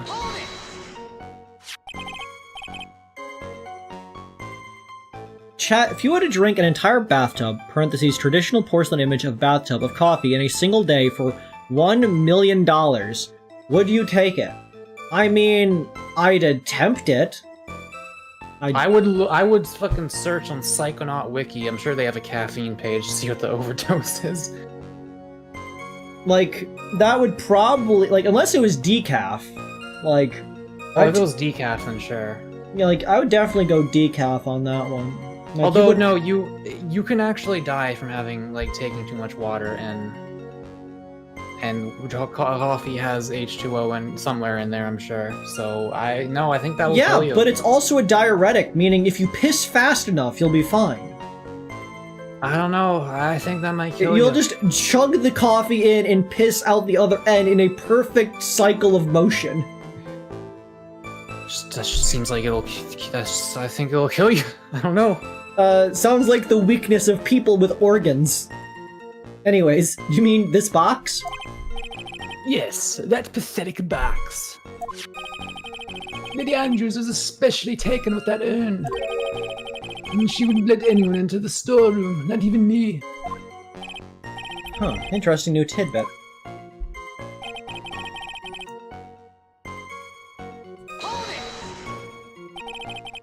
So you're sure that you had never seen the urn before?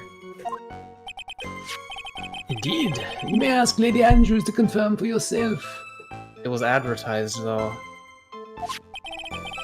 My security was focused entirely on the entrance to that warehouse. Yeah, and especially since even if he did see the picture of it before, he had never seen the actual physical urn before. The urn he picked up would have looked completely different since it got repaired. However, I look at me, let no information whatsoever slip through my fingers.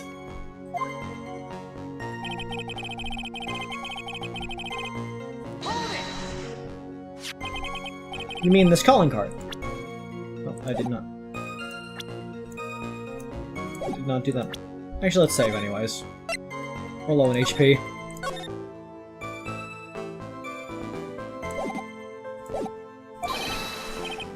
That's right! That is, without a doubt, my calling card. I guess Mr. Delight didn't make this after all. Of course, because Atme knew about the emblem. Making this card authentic would have been child's play for him.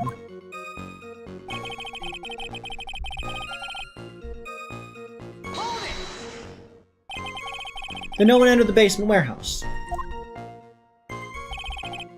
Unfortunately, there were many different treasures being taken there. Thus, for a period of approximately 5 days, people were indeed going in and out of the warehouse.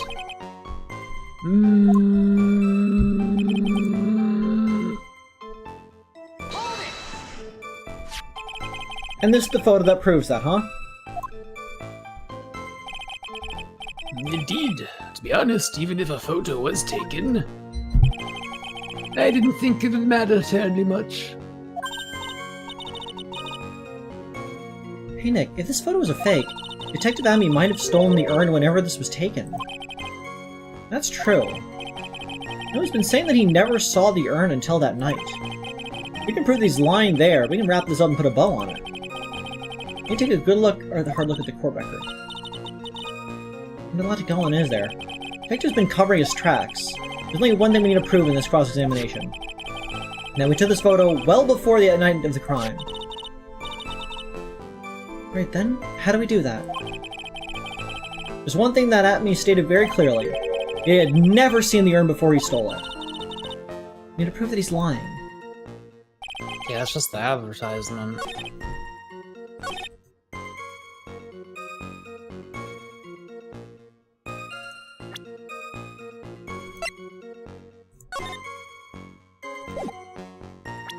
I love the fucking Maya sprite there, the same one as the actual face she makes.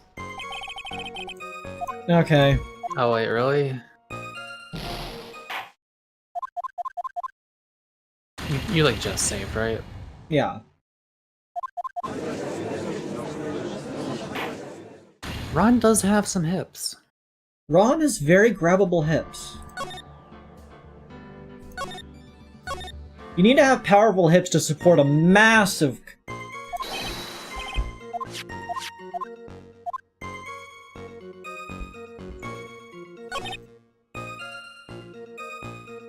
I'm glad my waist is finally, like, fairly grabbable. I could still use to lose, like, 5 pounds, I think, but... I used to be, like, 190. I lost, like, 30 pounds. 30, 40 almost. The funny thing is, why are most of the people in this game hot?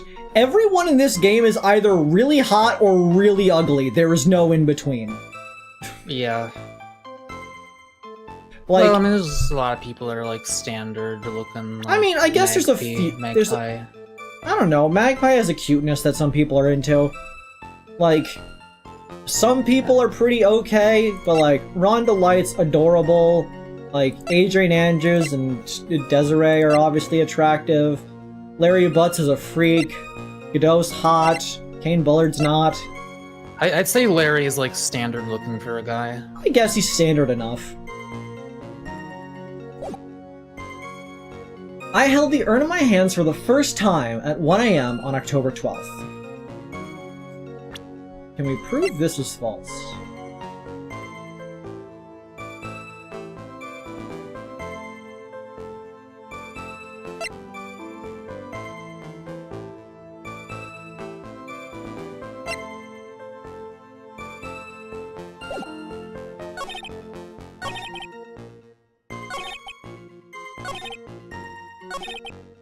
I received the request from the Lily Tale about 20 days ago. The urn was placed in a box in Vari. It was sent to the warehouse. If Larry wasn't, like, you know, if he didn't have the personality of a fucking, like, I don't even know. He could kind of look like a boy band member. Yeah. Says for every Ron Delight, there's a Manila. Yeah, we don't talk about salmonella.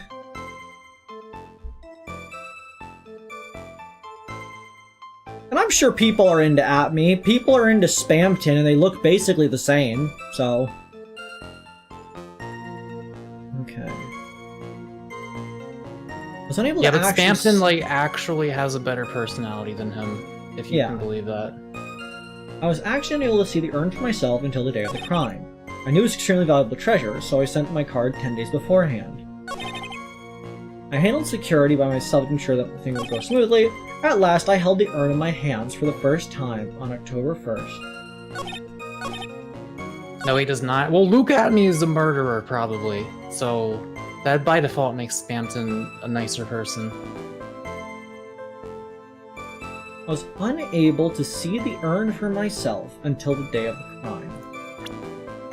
I mean, there's also the whole thing where he says it's invaluable, but we know that it isn't. Which is not what it seems like it wants us to talk about, but that is clearly a inconsistency.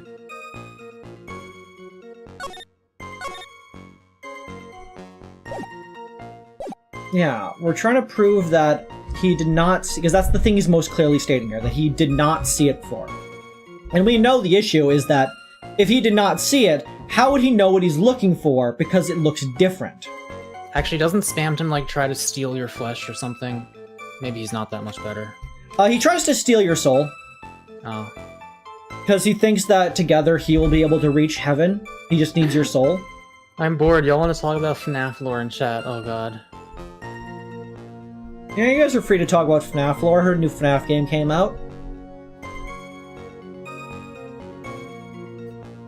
Let's try the jar. Because it was kept out of sight.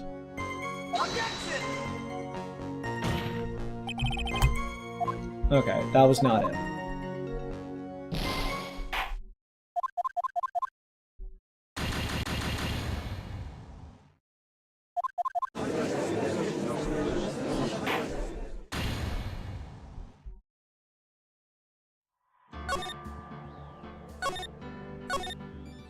Back at it again. This is the most we've ever failed in a trial, I think. Yeah. What do they want from us?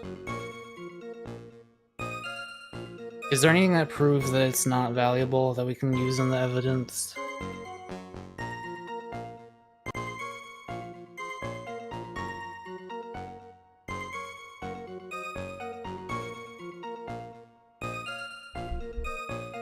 What?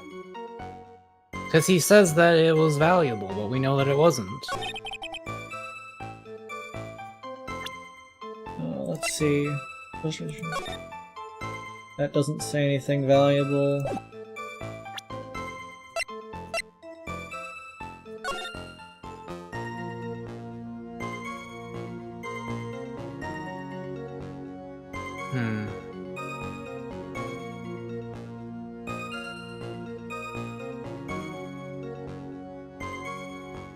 That's the issue.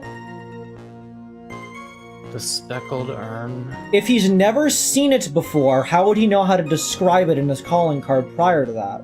If it was kept in a box the entire time. Yeah, okay, so it's just when he says he had never seen it before, you present that.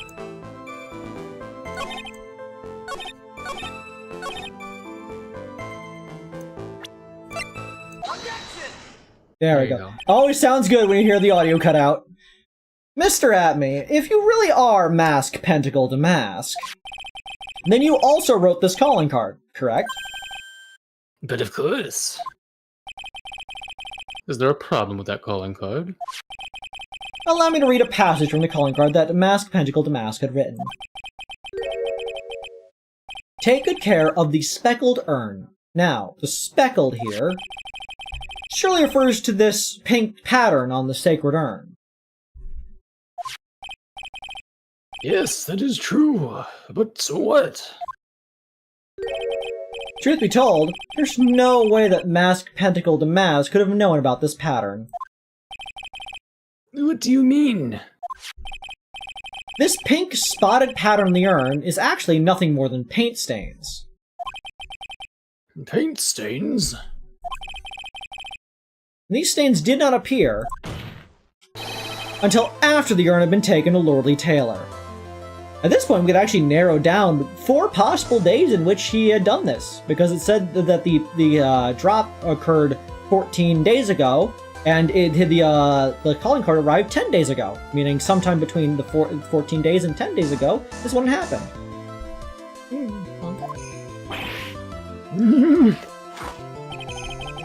I'm not finding this joke to be very funny, Mr. Trite.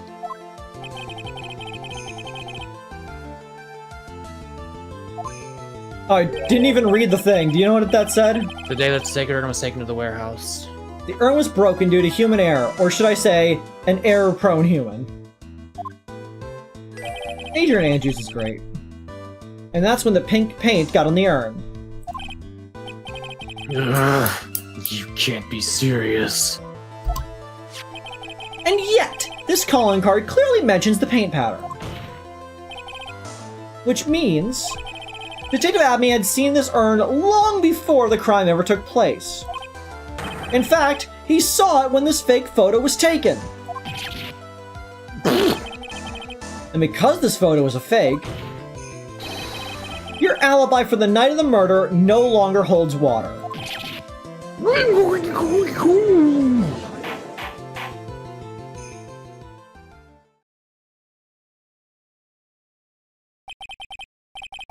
Witness, do you have anything to say for yourself?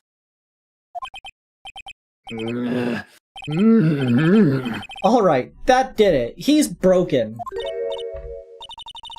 Nick, I still think it's a little early for a victory pose. Huh?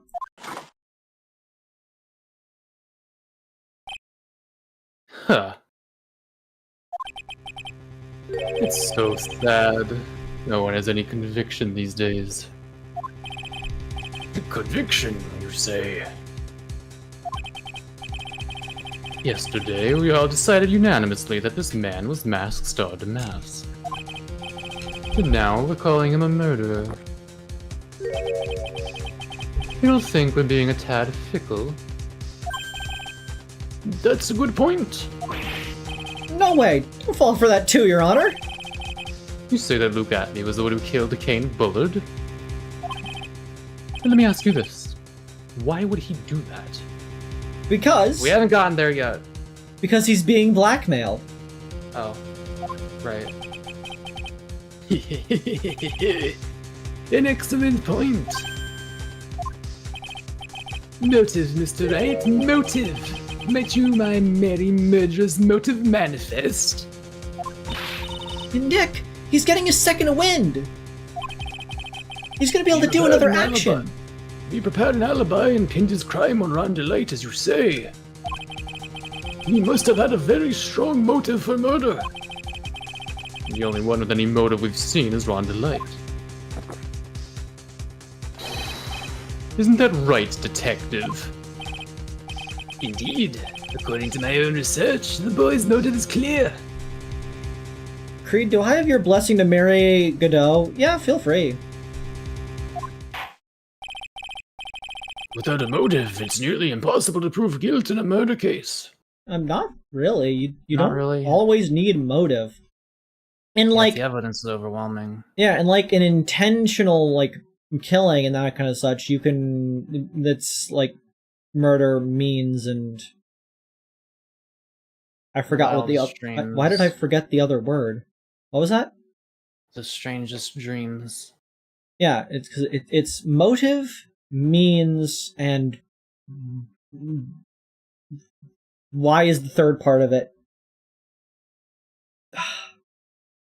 Method? Method, that's the fucking word.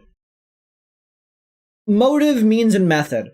Like, that's what you need. You need a reason for a person to commit the crime, an opportunity for them to commit the crime, and an actual way of committing the crime.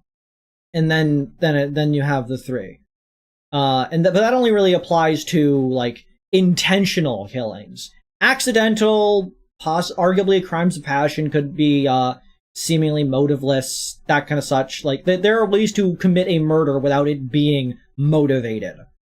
Anyways. I still can't believe Ron, this fucking femboy, just was shoving the corpse in a safe. for no good reason. Now then, maybe you can enlighten us as to what the defendant's motives were.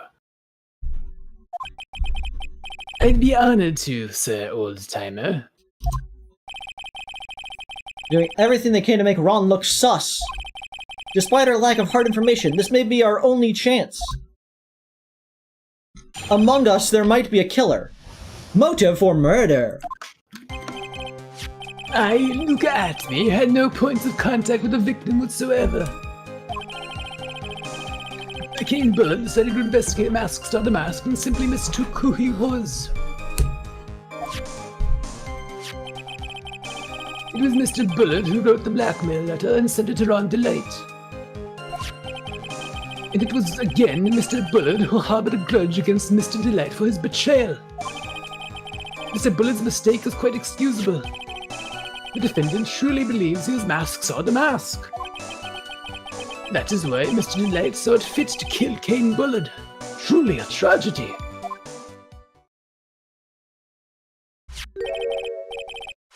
So the victim, Kane Bullet, blackmailed the defendant? This is the blackmail letter found in the defendant's apartment. The handwriting test confirms that Mr. Bullet was indeed the one who wrote the letter. What? Blackmail letter updated in the court record. Found in Ron Delight's room. Written by Ballard. Very well, Mr. Wright. Begin your cross-examination. Motive for murder. Press. And who in the world is going to prove that? I will. After doing a thorough background check of Detective Atme and Kane Bullard, we were unable to find any links between them. It's all in the report.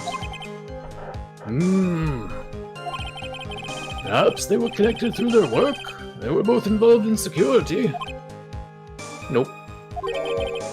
That was blunt. Nope.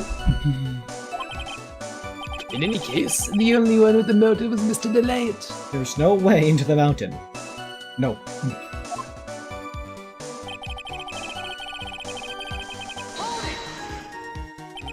Mistook?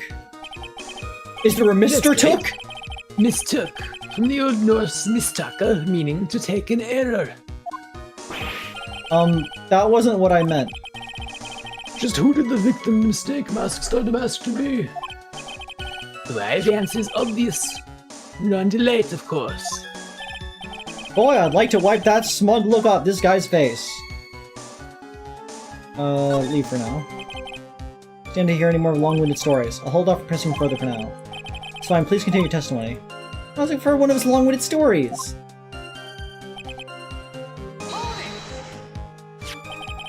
And this blackmail letter right here? It says, bring $50,000. Handwriting is, without a doubt, the victim's? There's no mistake. We have an official report to prove it. But I don't see an addressee on this letter anywhere. An addressee? This letter was discovered in Ron Delight's apartment, and Mr. Delight did show up at the designated place and time. The fact that there is no addressee is irrelevant. So you're saying not everyone could hide dead bodies? Yeah, usually you aren't allowed to hide a dead body if you, in general, I guess. I wonder. What's up, Nick? I just had a thought. What if that blackmail letter wasn't meant for Mr. Delight? Oh, do you have any evidence of that? For some reason, I just can't shake the feeling that there's something not quite right about this blackmail letter. Way to heavy-handed, game. Well, everyone, are you quite satisfied?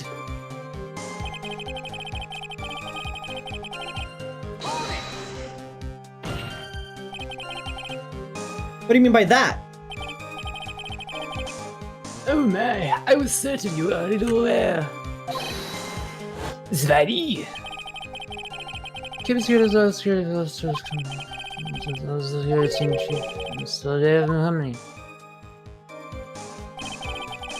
Kinbullet had yet to forgive young Mr. Delight, which is why he sent him that letter upon mistakenly believing he was the thief. Here's the file that we discovered in Mr. Buller's office. evidence that Mr. Bullard was receiving money through blackmail. But didn't we agree that those charges were a little small? However, isn't this a bit odd?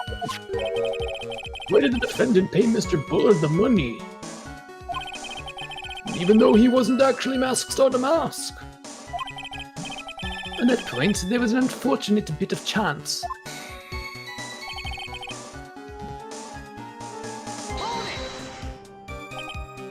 Do you really think that story's gonna hold up? That assertion is not merely my own, I'm afraid.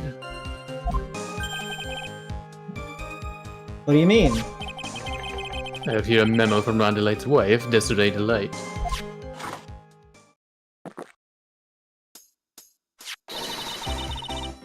Ronnie thinks he's Mask Star DeMasque.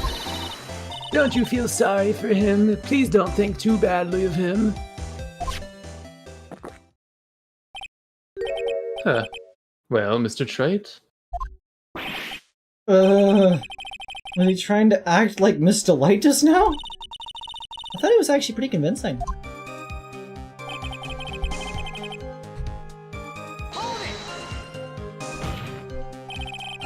Have fun with your Pico Park. That is your imagination talking. Come now, Sir Lawyer. I'm afraid imagination isn't the right word for it. This is a deduction, the result of carefully applied reasoning. Funsies, simply just play on multiple controllers simultaneously and get good. Can we hear that careful reasoning for ourselves? It's a long story, and better saved for another time. Very well, another time. Similar stories usually aren't all that long. At least, not in my experience.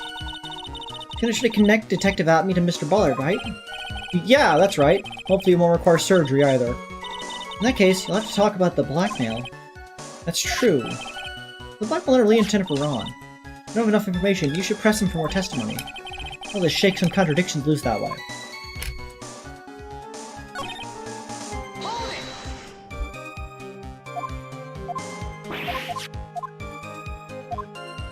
Press harder. Why did the victim mistake the defendant for Mask's Pentacle DeMasque? Don't you already know that? Zvadi, take a look at this newspaper. Oh, that's the famous Tear of Eminon, a magnificent jewel. That photo shows the magnificent detective as well, does it not? Furthermore, it also shows an ugly guard, namely the defendant. Okay, you've gone too fucking far. Yeah, nobody calls Ron Delight ugly and lives. The defendant? The victim clearly misread this article and... is that he? He got the wrong impression. The impression that this ugly security guard was in fact Mask Star DeMasque. You look at yourself and you look at him and tell me which one of the two people are fucking ugly. I see. That was an unusually reasonable deduction. Was it?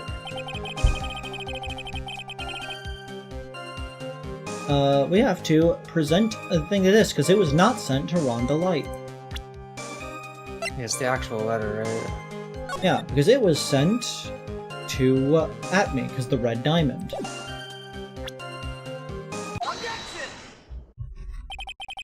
Mind if I ask you a few questions, Detective? Just one more thing. What? Columbo, you wouldn't get it. No. Well, if it's just a few, I guess it's alright. Mind if I ask you a few questions? When you said that this letter was addressed to Ron Delight, I couldn't help but notice one major contradiction. Contradiction? I don't know where a walking contradiction like you gets off saying things like that.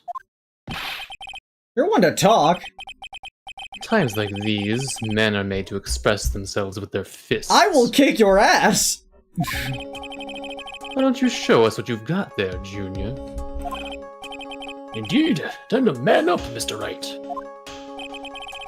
Show us the contradicting evidence in the content of the blackmail letter. What?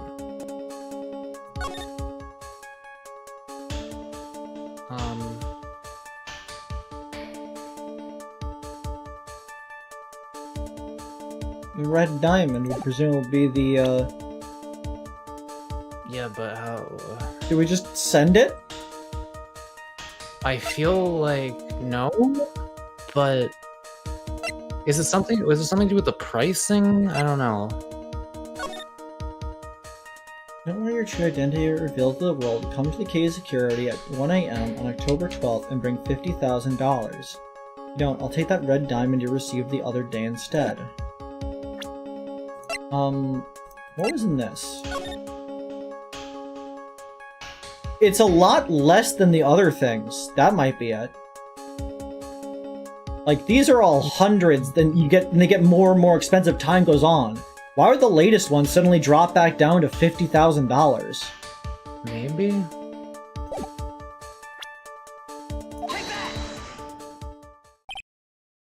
Huh. Little 2-1 punch like that wouldn't even faze me. I think you mean 1-2 punch. Mr. Wright! Try thinking Damn it! this through a little more before finding fault with others. At least we get to see Ron's hips again.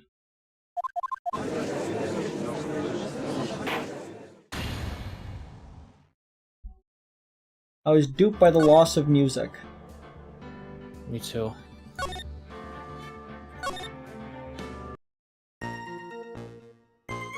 Okay, now I actually have to go through this stuff again. How we'll far see back are we? Do I have time to get a bagel? Yes. Okay, I'm going. I'm going.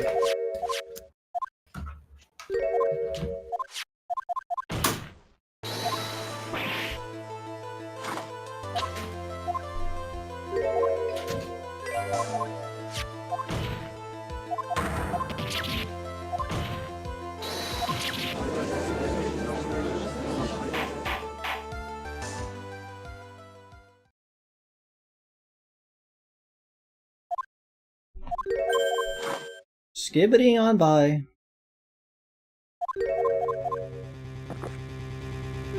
Oh, the tongue animation played sometimes. Yeah, it happens.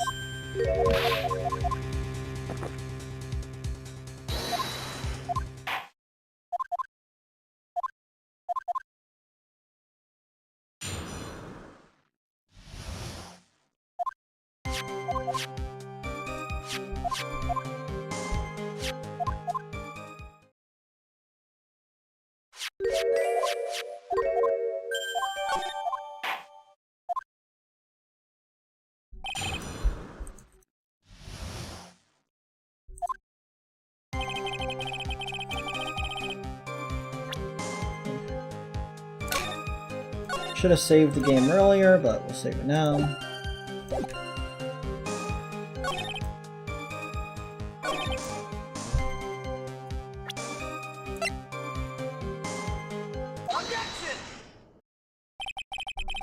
Question, who is the Mort Gage?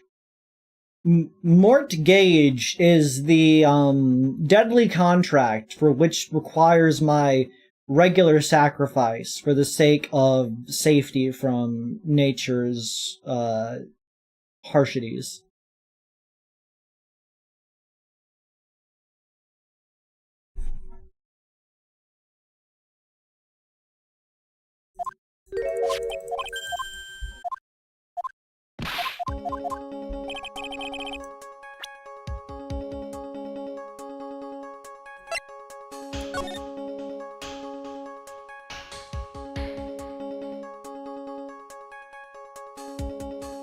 You don't want your true identity revealed to the world. Come to KB Security at 1 a.m. on October 12th and bring $50,000. If you don't, I'll take that red diamond you received the other day. instead.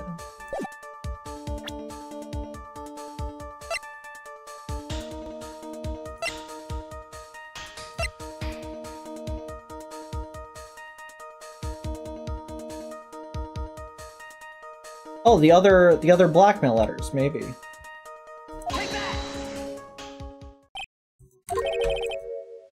Nope, I fucked it up.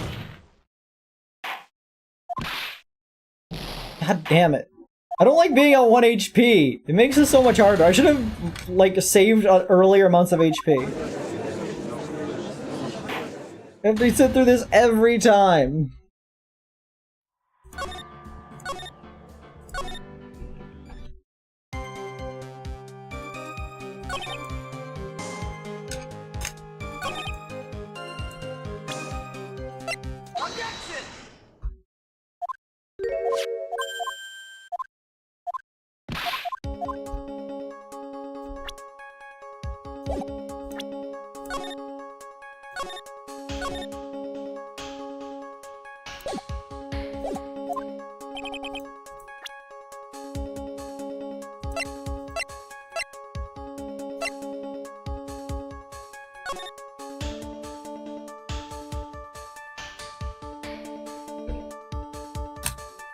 Or 12th, and bring $50,000.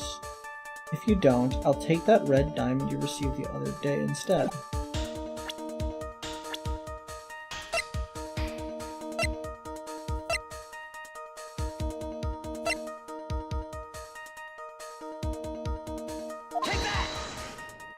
No, I was pressing the other button. I wasn't clicking present. Fuck. I was not pressing present. I was pressing heaven.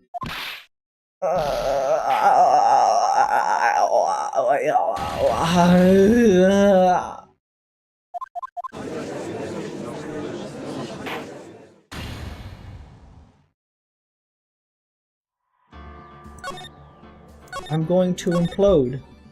I'm going to fucking kill someone. It's gonna be somebody in chat at random.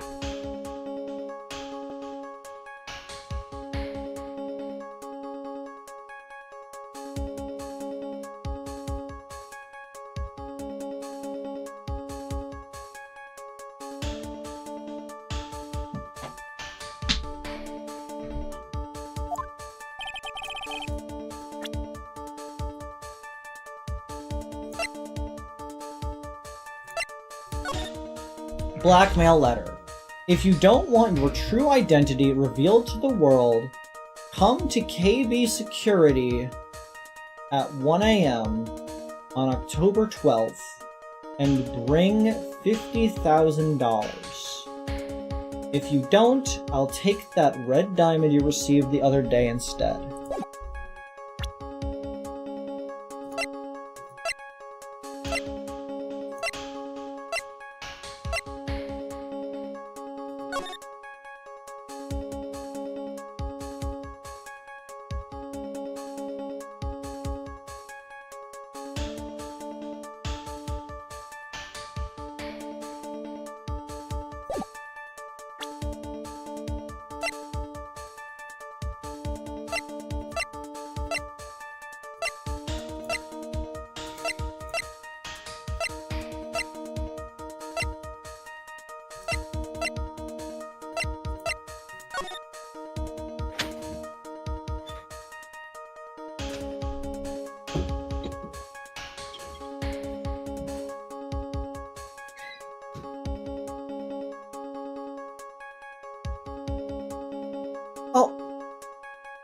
Are they expecting us to have assumed that the diamond they were talking about was the Emanon diamond?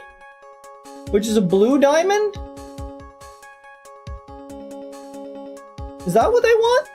Is that what they're expecting of us? And then we need to contradict that it's a blue diamond, not a red one?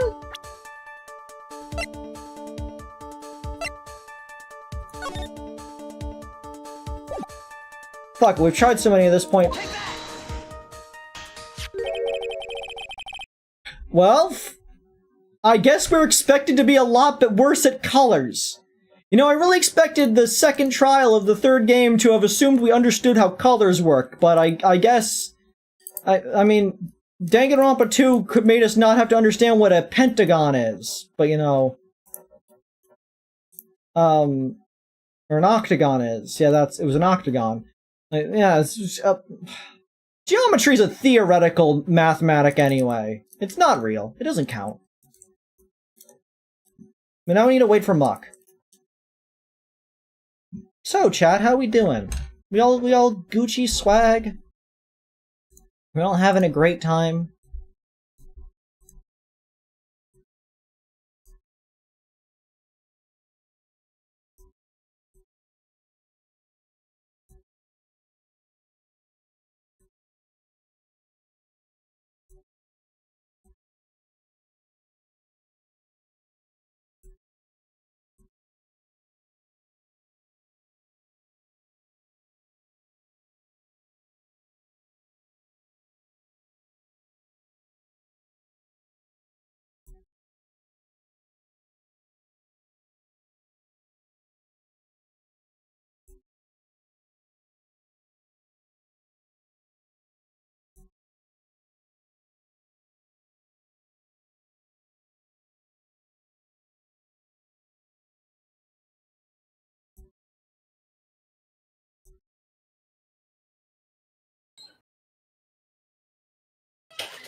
I'm sorry, that probably took longer than you were hoping for. Did you figure it out? Yes. What is it? I guess we're about to find out. It was the newspaper clipping.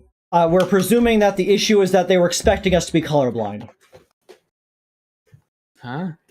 Because the thing is, like, you gotta bring in that red diamond you received the other day, and I think it expected us to think they're talking about the Tear of Eminon, that as the diamond they received the other day, because the Tear of Eminon is blue, but I thought that was so obvious that there's no chance that's what they were asking for. It's like... Well, it's not obvious because it's the wrong fucking color, isn't it? I know, which is why I was like, it's a completely different color. Why would I ever assume they're making that confusion? No, but it's apparently what the case is, that they just assumed the diamond they were talking about was the Tear of Eminon. Like, no! It contains a picture of the Tear of Eminon, the stolen jewel. What about it? The problem is this jewel's color. Color? Not much for discussing color myself. According to the clipping, the color of the stolen jewel was blue. However, in the blackmail letter, a totally different jewel is mentioned. I'll take that red diamond you received the other day. Red? Which means... the red diamond described in the blackmail letter is not the Tear of Eminon that DeMasque stole at all. Yes, everyone should have figured that part out. That's basic colors. And your point is, Mr. Trite? So you're trying to say that this blackmail letter was intended for someone else? That is what you're trying to say, right, Trite? That is what you're trying to say, right, Mr. Right?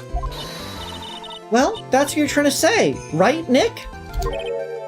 Yes.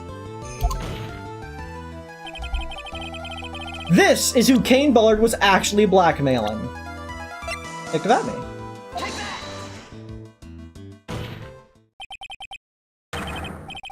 Naturally, it was you, Detective Atme.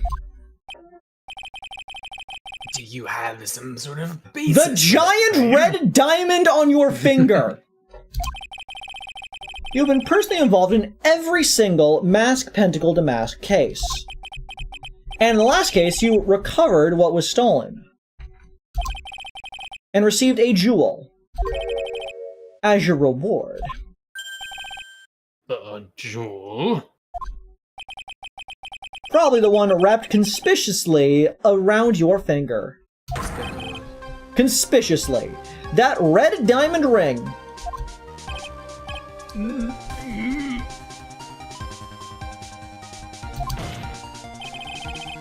That is the diamond referred to in the letter. Which means that Kane Bullard wrote that letter in order to blackmail you.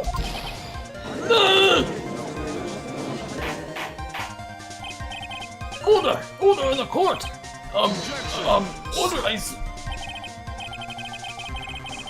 It Apple seems pie. you've gone too far with your childish pranks, Mr. Trite. Uh-oh, I don't like the way you said that. We think that, Atme looks like Spampton. Cane Bullard blackmailing Luke at me? You for real?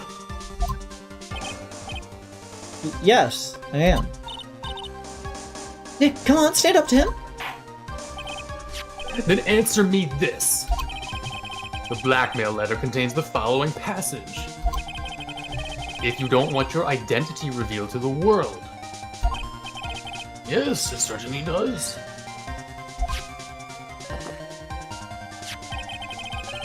Cane Bullard threatened to make Luke Atney's identity public knowledge. An identity he wanted to keep secret. So just what was that identity? Atme killed Cane Bullard because he was afraid of his secret becoming known. What was the identity he wanted to keep secret? That's what it all comes down to, Nick. And Daniel and Luke Atme wanted to so desperately keep secret was his identity as... a blackmailer. Oh, you think he was the one doing it with Ron? Yeah, because otherwise, because he had to have known who Ron was to be able to set this entire thing up, presumably. Which means that he would have been the one blackmailing Ron, meaning Bullard was blackmailing Atme about blackmailing Ron.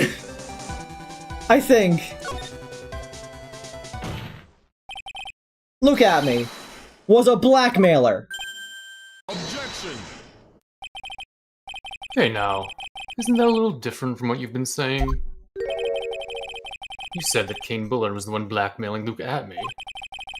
Are you saying that Atme was blackmailing someone else on top of that? I have to admit, that does sound a little odd. It's not odd. It's the only thing that makes any sense. Cane Bullard was blackmailing Luke Atme. But Rhonda Light was also being blackmailed by a certain someone. So when is her hit line?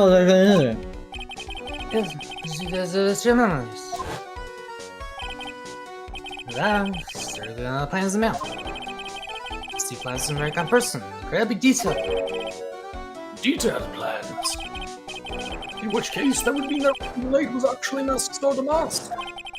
That is what we are claiming. Someone else came up with the plans and had Mr. Delight steal his targets for him. Oh man, he's still going to jail. And that someone was none other than Luke Atme.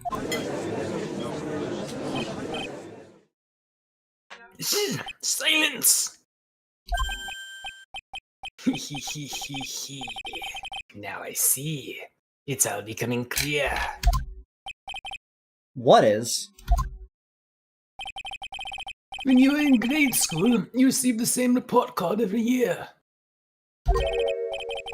Careless, with a tendency to jump to conclusions. Am I wrong? How did you... Nice one. You say that I, Luke Atney, was blackmailing Rhonda Light? In which case, I would naturally know all about his relation to Masked Star DeMasque.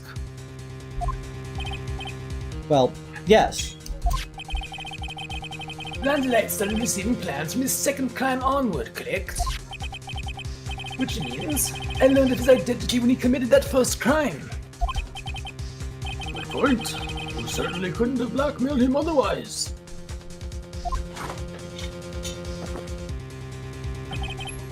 In that case, let's see some hot, bitter evidence.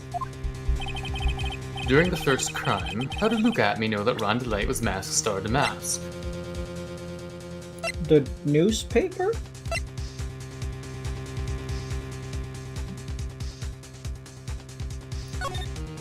I'm in eating mode, not thinking mode right now.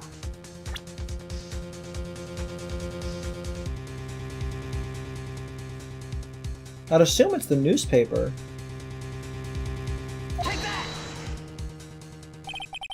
I think I see it.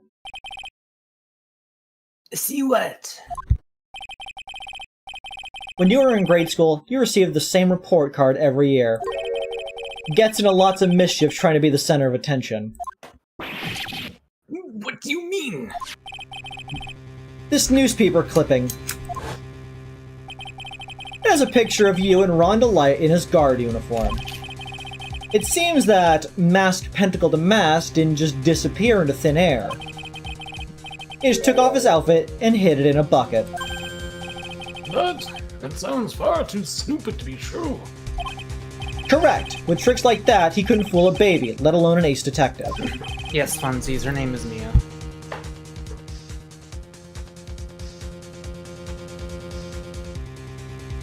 And that's when you figured it out, Mr. Atme. That's when you learned that under his mask, Masked Pentacle DeMasque was really Rhonda Light. What the? Wasn't he supposed to be Masked Star DeMasque? Not only that, it looks like he wasn't even a detective. I can't believe it! He was just a slimy blackmailer! What a fraud. Trying to pass himself off as an ace detective.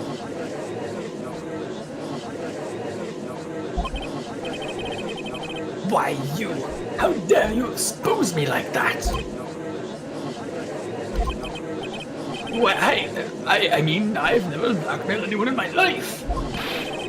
I'm a famous and proud ace detective and also Masked Star DeMasque. Why can't you understand that? I'm afraid you are neither a proud thief nor an ace detective. You're a blackmailer and a murderer. That is your true identity. Why, you!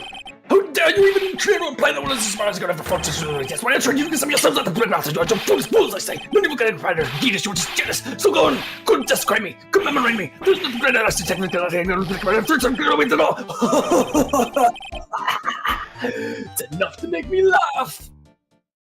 Goon!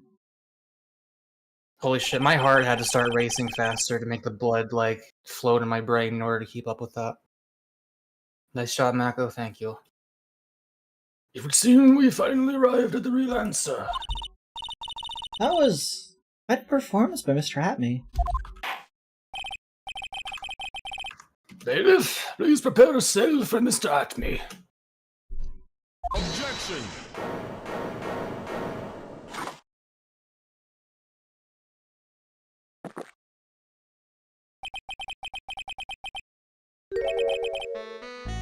The hammer that strikes too fast has no time to aim. What do you mean? I'm already prepared to deliver my ruling. I was gonna bullshit out of this one. Allow me to say one thing. I will be the one to judge. You are the prosecutor, not the judge. You don't get much more in your face than that. It appears that your claws weren't quite sharp enough, Mr. Trite. What are you... It's true that you've proven a lot of things. Things like Luke Atme was a filthy blackmailer. And that he wasn't at Lordly Taylor the night of the murder. That's right. That's why he's the one who killed Kane Bolt. But We haven't proved he was actually there. there's still one thing you have yet to prove. What's that? Just because he wasn't at the warehouse doesn't mean he was at the murder scene. Therefore, if you can't prove that this pitiful excuse for a man was at KB Security, then I don't see how a verdict can be delivered. No way! He has a point. Order in the court! Well, Mr. Wright. Cherry pie. This is it. This is the final round. I've got to prove that Atme was in Mr. Bullard's office on that night. Can you really prove that? That's long enough. Mr. Trite, I want to hear your answer. That night, Luke Atme was at KB Security and the defense...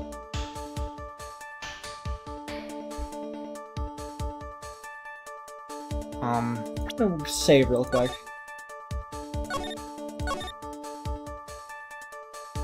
You know that the button was hit by someone wearing gloves, but that doesn't mean it was him. We can try that at least. I don't know. We can prove it. The defense can prove it. With evidence. Are you sure? Huh. Don't you worry. I'll watch over you. As you break down and fall to pieces. Very well then, let's see this proof. Proof that Luca at me was at KB security that night.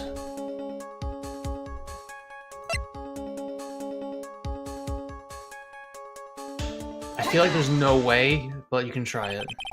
This is the proof. It's true. It is very important. However, I'm not so foolish as to think that will pass for evidence here. Mr. Trite, it's time you learn the true flavor of life. The flavor of my special Godot blend number 49. Well, Mr. Wright. It's bitter. Very bitter. That's enough.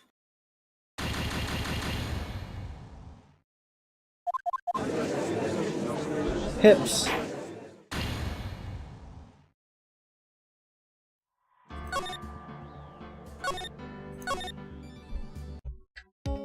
Okay, let's think. Can we prove he was there? No, no, no, no, no. No, no. Maybe. No. No.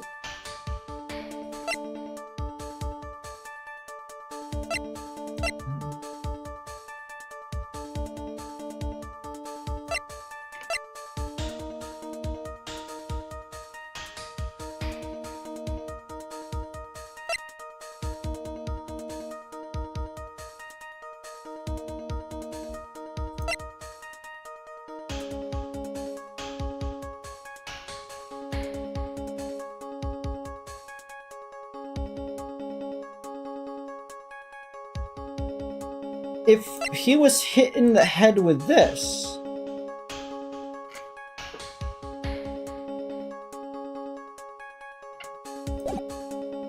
we can prove it.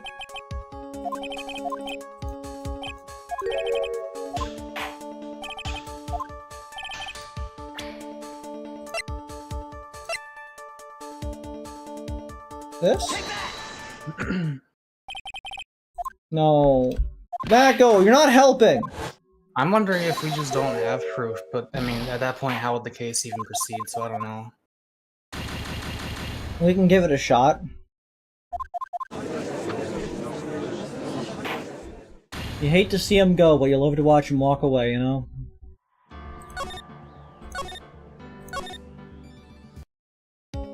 Okay, we can't prove it! I give up. I can't prove it.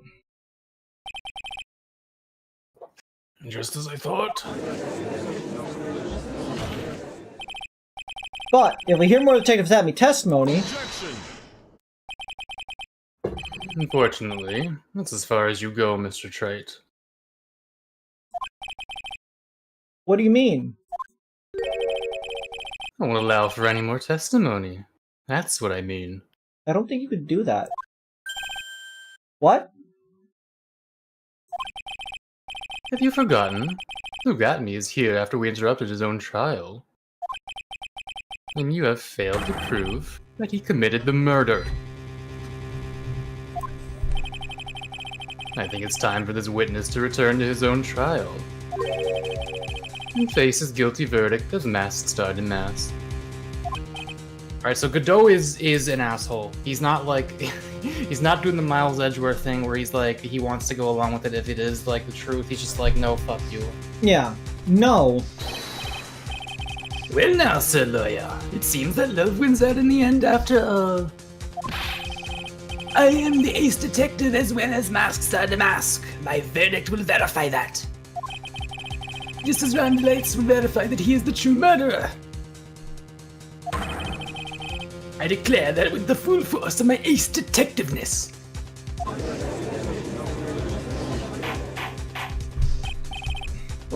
Order in the court. It's enough deliberation over this witness. Banana cream pie. I can't believe this. At this rate, Ron is... Don't give up now, Nick.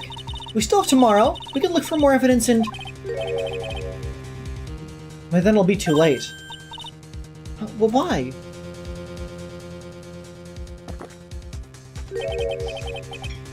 Double jeopardy. One of the basic rules of any court law. Didn't expect them to bring this one out. Double jeopardy? Should a defendant be tried and found innocent in court, that defendant cannot be tried again for the same crime. Unless you can find more evidence to prove it. Like that's like the basis of it. You can't keep trying a person repeatedly for the same crime, but if you find more evidence later on, you can try them again on the grounds of the new evidence.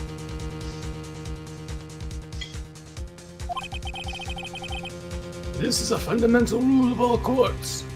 Who would have expected the Creedley Crubble to have stabbed us in the back? And it applies to this witness as much as it applies to anyone else. Mr. Atney will be found guilty in a matter of minutes. Guilty as masked star DeMasque, which means... He would be innocent as far as the murder of Kane Bullard is concerned. No way. And the fact that you were unable to prove Mr. Atney's guilt of that crime here means that he will never again be tried as Kane Bullard's murderer.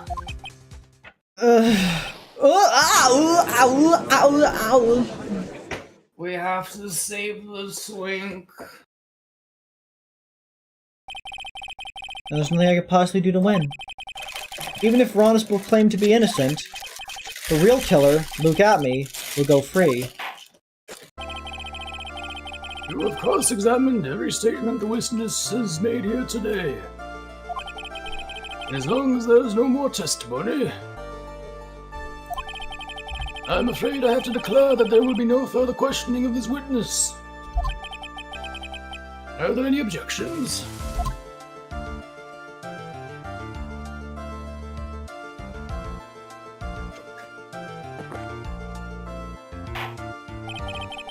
And I hereby end the cross-examination of Luke Atney.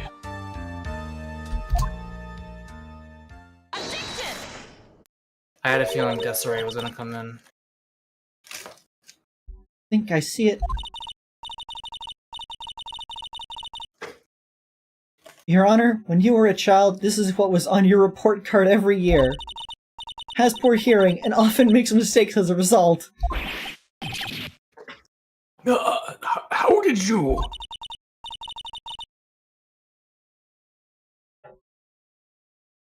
Is it Mia? No, it's Mia. It's Mia moment.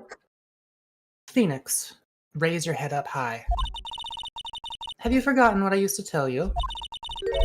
A lawyer is someone who smiles no matter how bad it gets. Hell yeah, Mia moment. The dead keep showing up. Man, it's been like 2 years. Don't you move on at some point?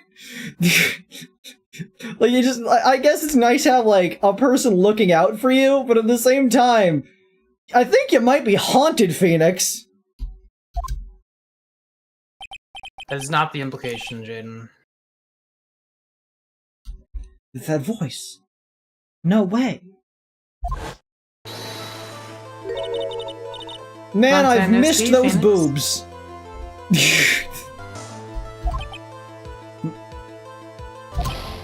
Mia?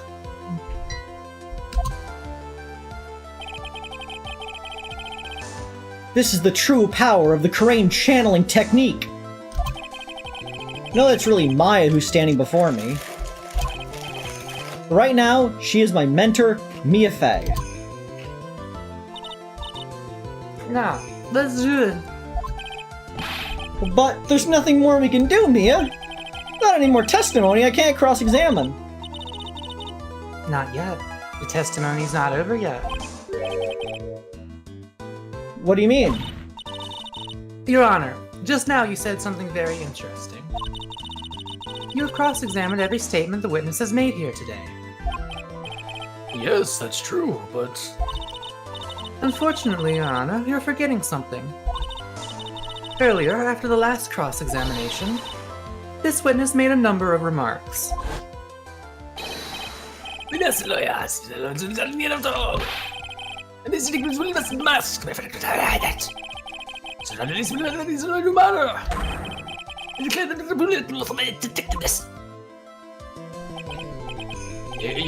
but these comments appear to have no importance.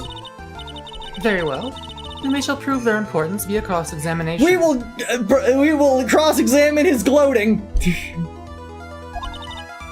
At any rate, as long as the witness has made these remarks, we, the defense, assert our right to question them. Is that all right with you, prosecutor?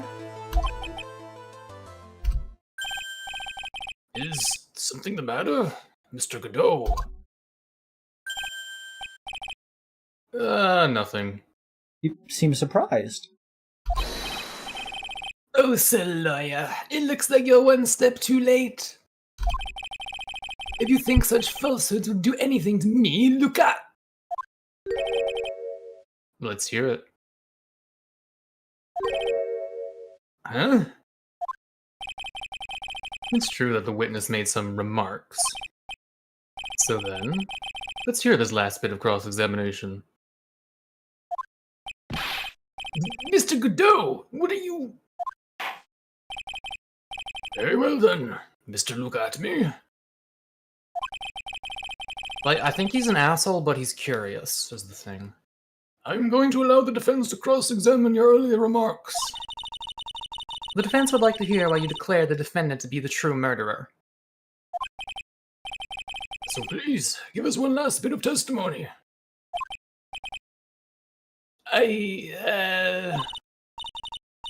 Phoenix, this is it. This is our absolute last chance.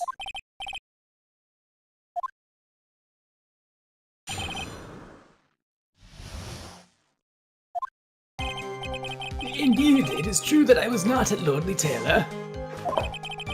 I had to leave to see about another vitally important job request.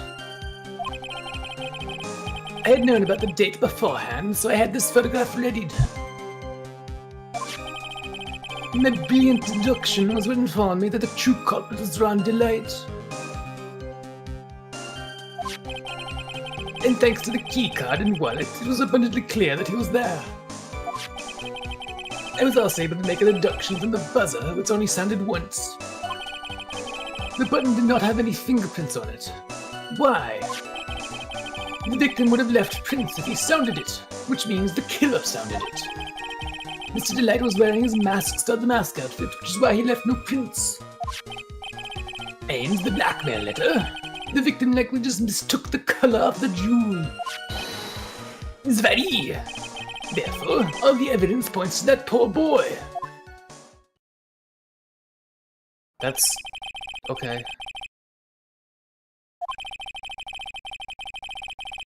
Wait, are you muted? Oh, yes, sorry. Okay. The testimony seems to hold up pretty well, what they said. Well, the witness's earlier remarks do not appear to have been hastily prepared. All of his points have been explained, and none of them seem to contradict anything. But of course.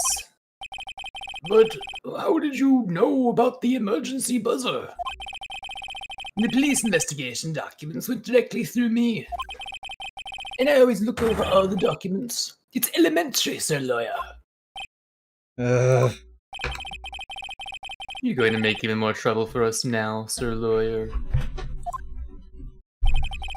I will not allow any of your usual Oh shit, I slipped into the wrong voice. I will not allow any of your usual shenanigans, Mr. Wright. Yes, Your Honor. We cannot postpone Luke Atmy's trial any longer. This is your last chance. Hang on, Your Honor, I just need to hit F5 real quick. Hang on a sec, just one chance. Huh. It seems that the party's about to begin. Well, Phoenix? There isn't any evidence that contradicts that testimony. Okay, but the color, like the mistaking the color thing is absolute bullshit. So it would seem. What do you mean, so it would seem? Listen, Phoenix. Pointing out contradictions doesn't always mean you have to present evidence, does it? At any rate, this is our last chance. If you can't point out a case-breaking contradiction, you lose. That's all there is to it.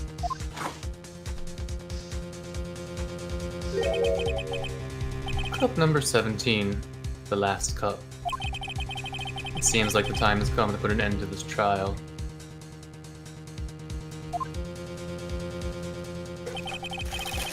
I have to find the fatal contradiction in this testimony. And I need to point it out without presenting evidence. Which means all I can do is find the contradictory remark and press it. Remember, you only get one chance. Very well then, Mr. Wright. Please begin your final cross-examination. So we don't have to go through that part of it again. The last testimony. Okay. Indeed, it is true that I was not at Lordly Taylor. We know that's true. We can confirm that that is true. I had to leave to see about another vitally important job request. We have no way of proving that. I'd known about the date beforehand, and so I had the photograph ready.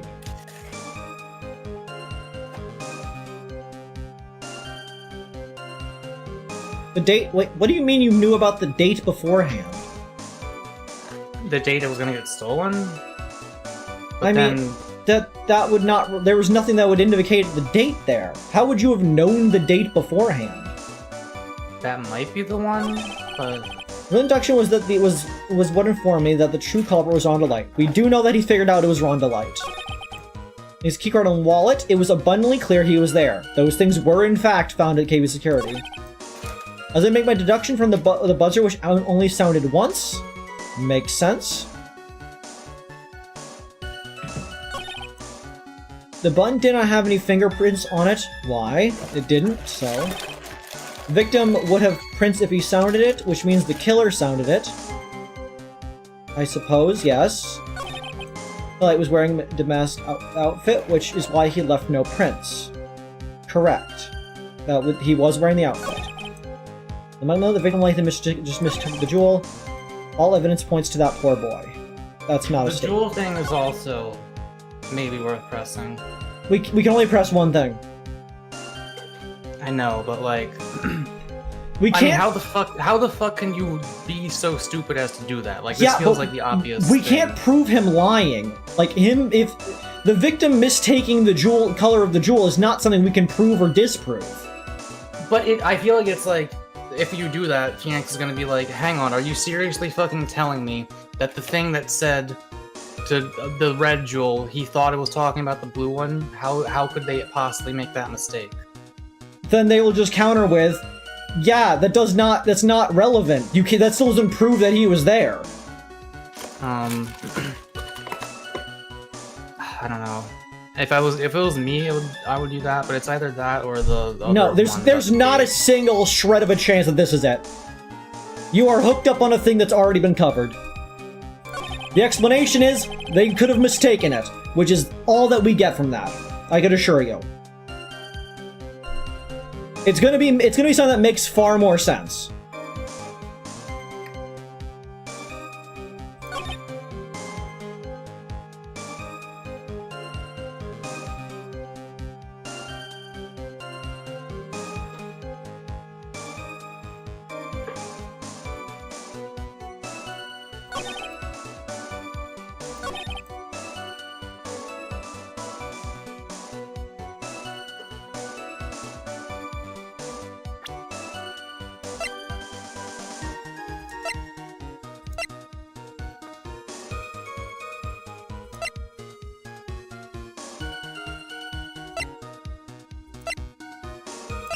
And it's not evidence that you present. I mean, I would guess the date thing just to ask him, like, hey, what the hell are you talking about? What do you mean you knew the date?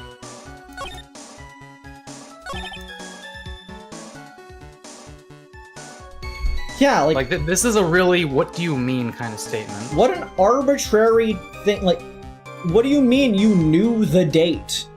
The date of what? Like, the calling card did not indicate a date on it.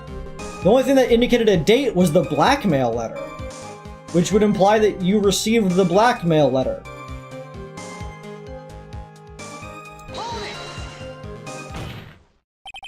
Mr. Abney, about this last remark. Objection!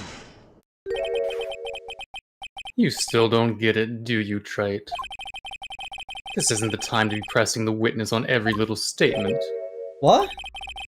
I said this before. There's still one thing you haven't proven. This scum was in Kane Bullard's office that night. And now... It's time for, I thought he was gonna stop. Okay, it's time for me to drink my last cup. Mr. Wright, I will hold you to the bargain. This is enough. My money's still on the color. Fine, if you want to do the color so badly, that will definitely prove he was in the room, even though it has nothing to do with it. Okay, I see what you're saying, but like, it's just such a weird statement. Yes, we know it's a lie. It's a blatant lie. We all know it's a lie, but we have no way of proving that. All we could be like is, wow, do you really think they didn't mistake it? To which they could respond, are you certain that they didn't not mistake it? Which we have gone nowhere, and our one chance of pressing it has gone nowhere, Mako. Like, we need to press some... fucked up once, you might as well fuck up again. No, that's not how this game works. We can't just fuck up repeatedly and try. Fine. You got your guess, I'm doing my guess. Yes, but my guess was reasonable. Your guess is stupid.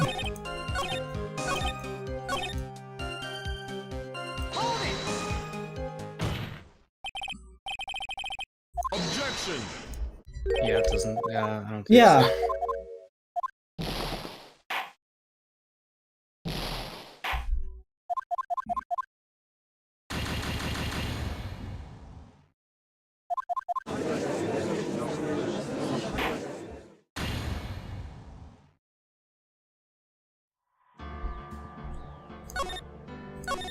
Okay. Now that I had my guess and you had your guess, now we have to logic it out even harder.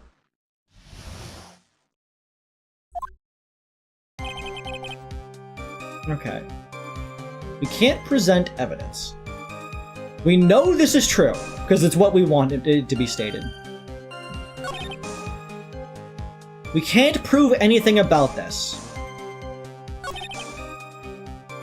This was not apparently the correct thing. Well, hang on. If we ask him about the job request, we could be like, okay, what was it? And then he would like lie, and we would be like, okay, but we can verify that you're lying. Yes, maybe? but again, that doesn't... that would just prove he's lying about where he was. What we need to do is get information that proves he was in the office.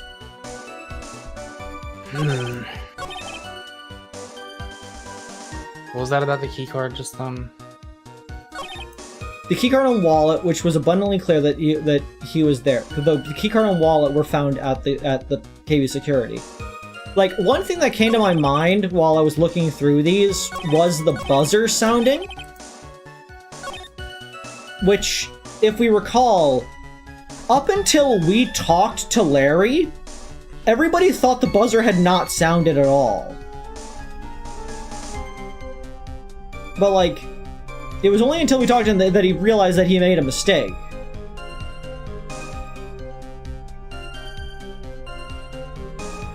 I don't know. That's not a girl, Funsy Bunsies. Like, it would need to be something that proves he's in the office. Like, this is something that makes me think that. Like, if he heard the buzzer, even though because he was saying he was getting the information from the police record. That's why he knew about the buzzer.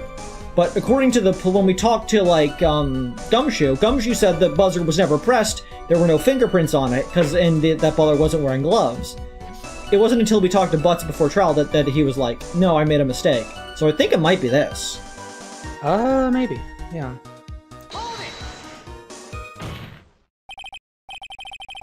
Objection! We're gonna end up just trial and erroring this whole thing, aren't we? Just by accident. Look, it's called deduction. It's the opposite of induction. And the other duction. I always forget what the other duction is called.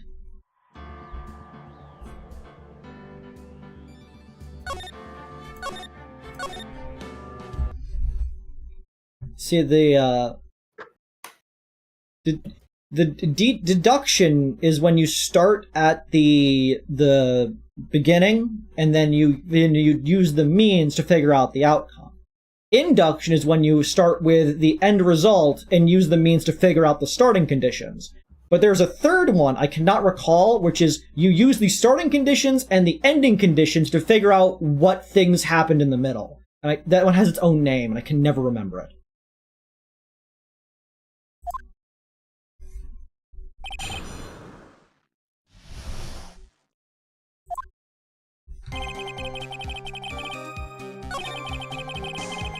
We cannot prove this and it's not related. We cannot prove this and it's not related. We cannot prove this and it's not related.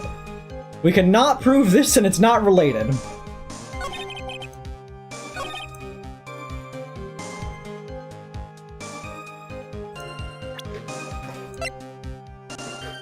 Yeah. Cannot prove this and it's not related. We cannot, this is not related.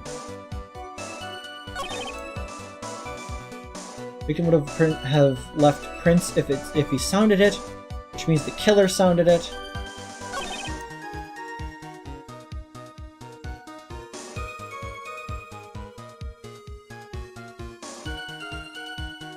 How do you know this?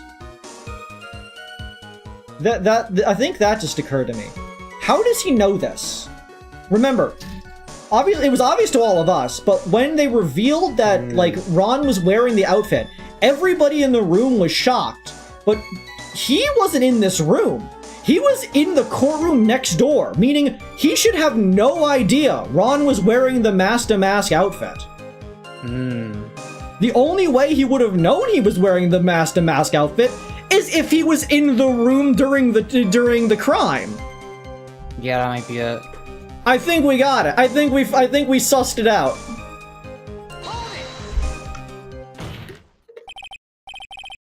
Yeah, come on, please, no. Objection. No! No! No, you can't do this to me. I'm afraid you're the one who still doesn't get it, Mr. Goddard. We got it. We got it. We got it. They almost made me press the backspace button and fast forward. What? Mr. Abney, it seems you have finally admitted that you were in the CEO's office on the night of the murder. How can you say that? Let's review your testimony, shall we, Mr. Abney? The button did not have any fingerprints on it. Why? Mr. Delight was wearing his Mask Pentacle DeMasque outfit. Is that correct? Indeed, that's what I said. My deductions are absolutely foolproof. More like your deductions prove that you're a fool. I'm sorry. Whatever do you mean? For some reason, I'm starting to get really thirsty. We're gonna make him take his 18th cup!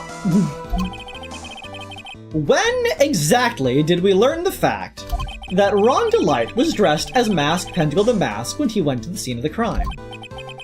That was... It was just a few hours ago. Back when my 6th cup was looking at me with a cold stare. Huh? Have I mentioned it before? I'm sorry, there's no transmission of them now. That's right. The defendant had yet to tell anyone else this fact before this morning. Therefore, the only people who should know about those who have been are those who have been watching this trial. Do you understand now, Detective Atney? There's no way that you should have known about that.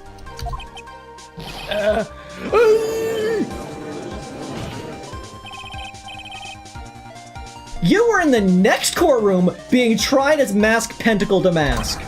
So then, enlighten us! Just how did you know about that piece of information? Well... Come on! This detective must have known about it! He probably had plenty of chances to find out beforehand! And in those chances that it's those chances that I want to discuss next. That night, Mr. Delight was wearing his Masked Pentacle DeMasque outfit. There is one and only one way for Detective Amy to have found that out. Only one? One way, you say? Please recall, if you will, Mr. Delight's testimony. Lance office is deserted.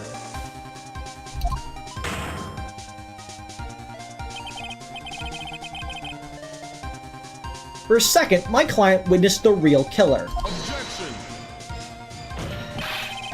But Mr. Delight never saw his attacker! So there's no way to tell whether or not the real killer was Luke Atney.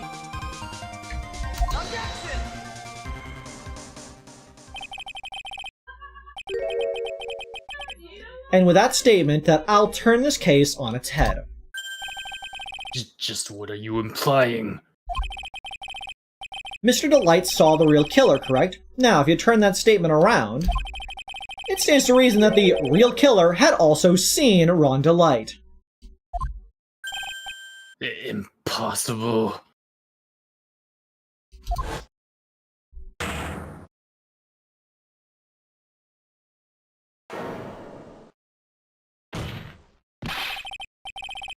Detective Atney, you saw Masked Pentacle DeMasque at the murder scene that night. You saw him when you killed Kane Bullard and assaulted Ron Delight. And it was the only way you could have known what Ron was wearing. What the? What the fuck?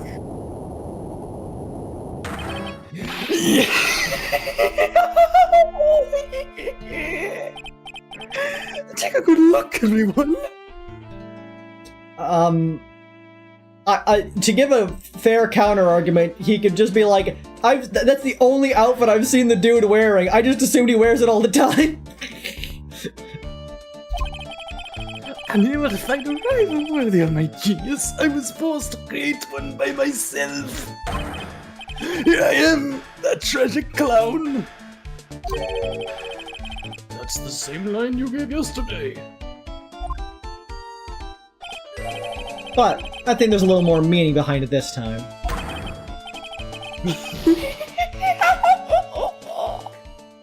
He was right. He had to create his enemy. All of the plans and bribes were to made Masked DeMasque go out and actually commit the crimes for him to solve and get famous. What an awfully complicated incident. Kane Bullard was blackmailing Luke Atney, who was in town blackmailing Ron Delight. But why was Kane Bullard blackmailing Luke Atney? And upon killing his blackmailer, Luke Atney tried to frame Ron Delight. He then claimed to be guilty as Masked DeMasque in order to escape his true crime. That end, he came up with this plan. To use the double jeopardy rule when making his alibi. At any rate, it would seem we finally found the truth. Excuse me. I came perilously close to besmirching the record of the innocent young man. This is the third time you've said this, my dude. Besmirching him with the title of murderer. Don't ignore me! Oh, I didn't realize you were there. I mean, he's pretty good at being ignored, which is a good trait for a thief, I'd assume. Why wouldn't he be? About the verdict. Is he about to do some fuck shit again? Please don't tell me there's a part 3 to this trial. You never committed any murder. That's right. I'm so glad you understand that. But I really am Masked DeMasque. Huh? So thanks to that trial yesterday, I'm innocent now, right? What was it you said? Double jeopardy? Now that you mention it. I've been careless. So, like, we know, everyone knows that he's the thief, but he just gets off on it because of that shit. Arguing that because of the trial yesterday where they tried to accuse him of stealing, that because it was proven that it was somebody else, that he can no longer be tried as the criminal, even though there's more information that he did the other prior crimes. It's okay. He's a fanboy. He deserves to be Are you allowed to just lump all 5 thieveries together and just be like, yep, that's one like, no, I don't think I think that's 5 counts of grand larceny. You can't get them on the 5th one, but the four prior ones, there's heavy evidence to indicate that he's relevant. What do we do, man? As the defendant says, the rule of double jeopardy is absolute. A defendant can never be tried twice for a crime in which he was once found innocent. Then, Mask Pentacle DeMasque is really innocent? It would seem so. For now. For now? Now then, this court finds the defendant not guilty. Yeah, like, I guess if they did argue that,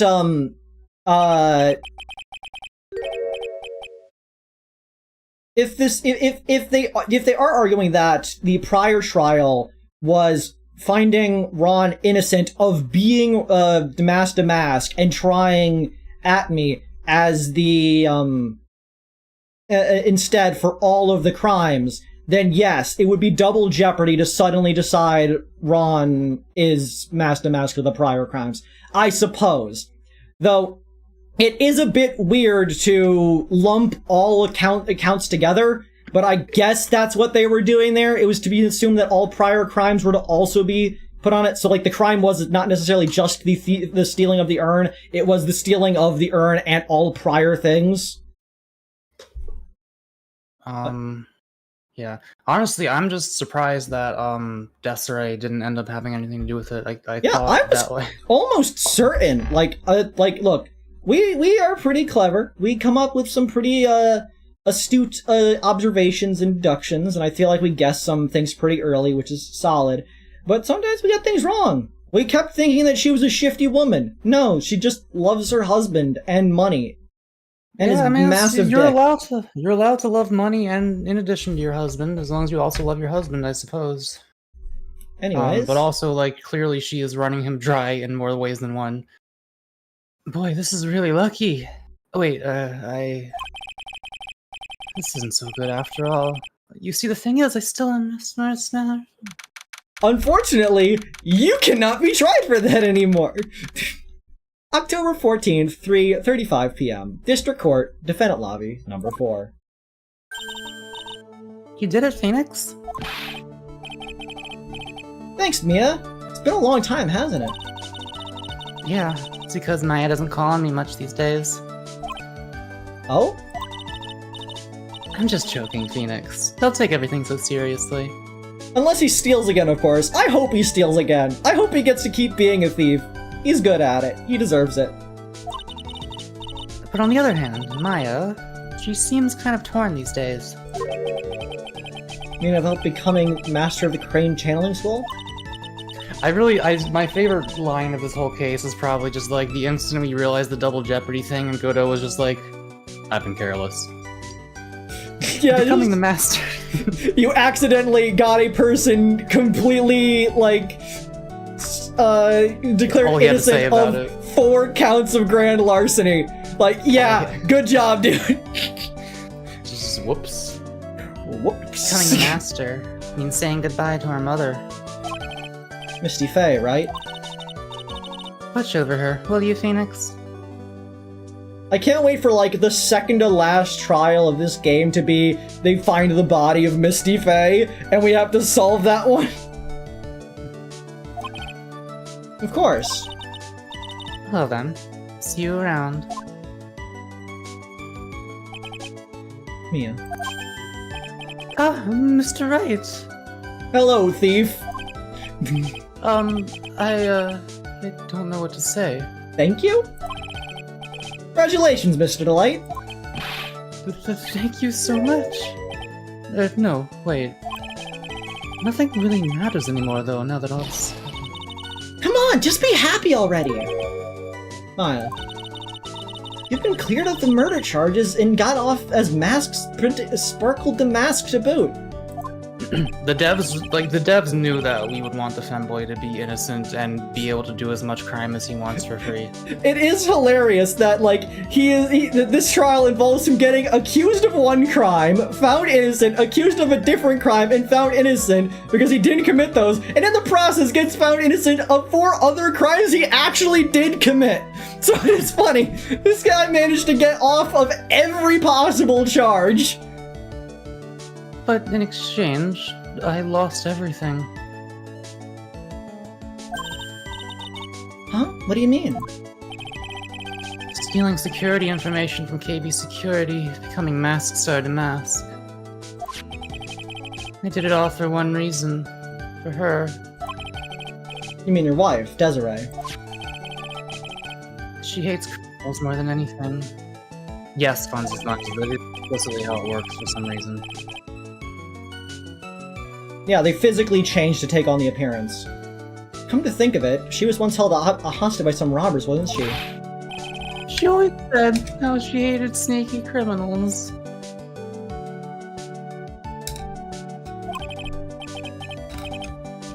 I knew that, but... Once I got fired from KB Security and lost all the money I had, she wouldn't have any reason to stay with me, other than my... Never mind. I thought she would leave me for sure. So that's why you became Masked Pentacle DeMasque. Yes, but it's all over now. Broken bowl can never be put back together. That's not true, right, Nick? Right. Really? Can we go back to the way things were? He'll be fine, and Nick can prove it. I can? Dude, I kind of wish you could check with me first. Mr. Light, even if a bowl is broken, there's always a way to put it back together. Because we have a broken vase that got put back together. And yeah, look at this, a metaphor!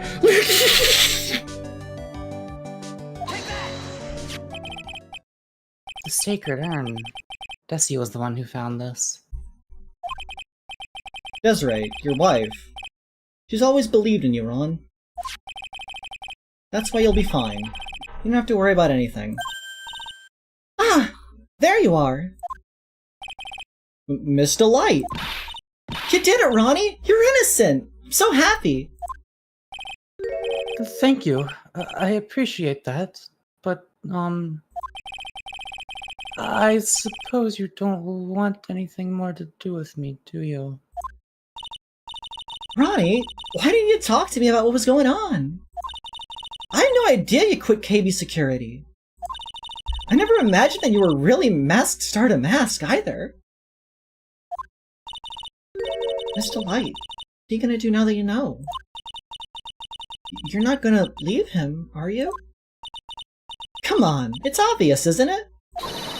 How could I ever let a wonderful man like him get away? After all, my bike's really fast. So fast there's no way he could ever get away. But didn't you say that you hated criminals? I'll follow you down to the sound of my voice and haunt you. Oh, I only hate people who act all cowardly and sneaky. Like that detective. I see. My Ronnie went out and declared his crimes before he committed them like a man. Man, she's so based, honestly. Ron nearby being like, I need to steal more shit as ASAP. He's gonna become the best thief there's ever been just to impress his wife. Fucking, these two are meant for each other. I just love a man who's so chivalrous. Chivalrous? I knew I was right about you. Every day I spend with you is filled with thrills and excitement. Dusty. Desiree, you really do love Ron, don't you? Nicky boy? Yes? I'm really glad I asked you to defend my Ronnie. Thank you so much. I'll never forget what you've done for us. Oh, well, take care of yourself. You too, Nicky boy. You know, she's not a gold digger, she's just a wife who likes money. Like, she's a great wife who just also likes money. I can feel my face going red. Also, Ron nearby being like, I knew still should have paid for legal charges, huh? Yeah. Mr. Lawyer! Pesky Maya! Congratulations! I gasp. Talk about bad timing. Mr. Lawyer, how could you, with another man's wife, in front of Pesky Maya, now you got it wrong. I'll never forgive you. Never! Ever!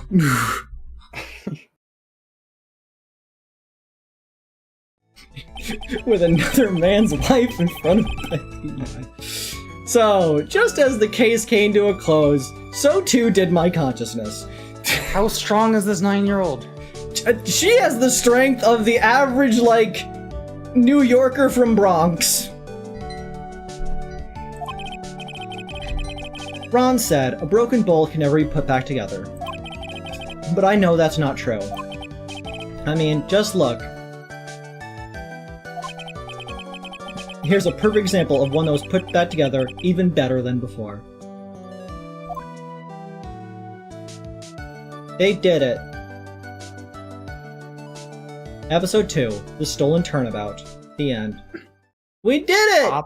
Absolutely optimal ending.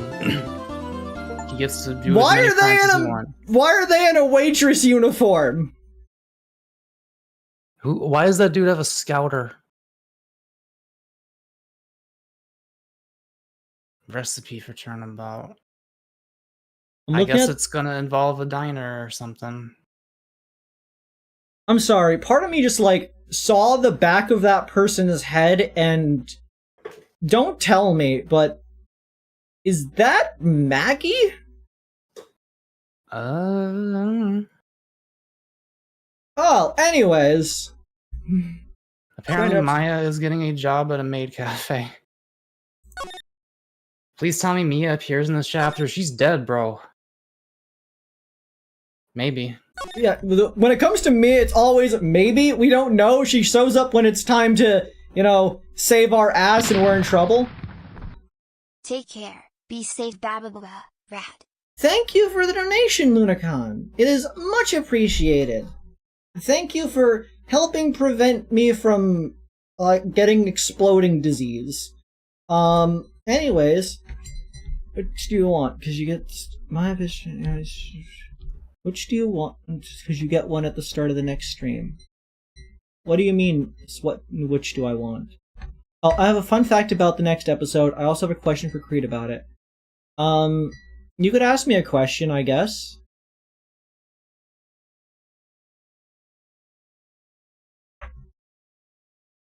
My pace for fucking yeah. Definitely one of my favorite trials. But yeah, I fucking loved this. Ron was a delight. That was not even intentional. I just ended up there and I was like, yeah, I guess I'm saying this. Yeah, fucking love that one. Did not go as wild as I thought. Turns out the wife does actually love her husband. She just also likes shopping. It was not actually the wife.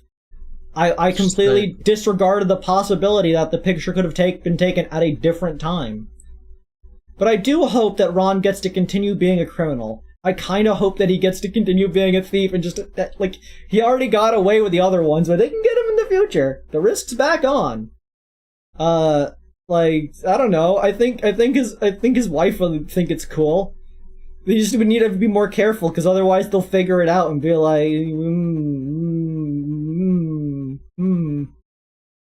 Be twink and do crime with wife. Be gay, do wife. Be gay, do wife. Be gay, do host. Now Ron has a getaway driver. Very true there, Jack. he goes in and steals the shit, and she drives him away because she's so fast. They are a perfect couple.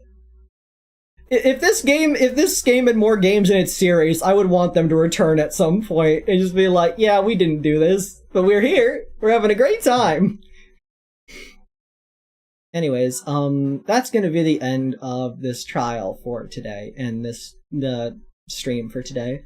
Because it's been about 4 hours, which is approximately how much I expected. Meaning that if we had started this at the time I had wanted to start it, it would have ended right on time.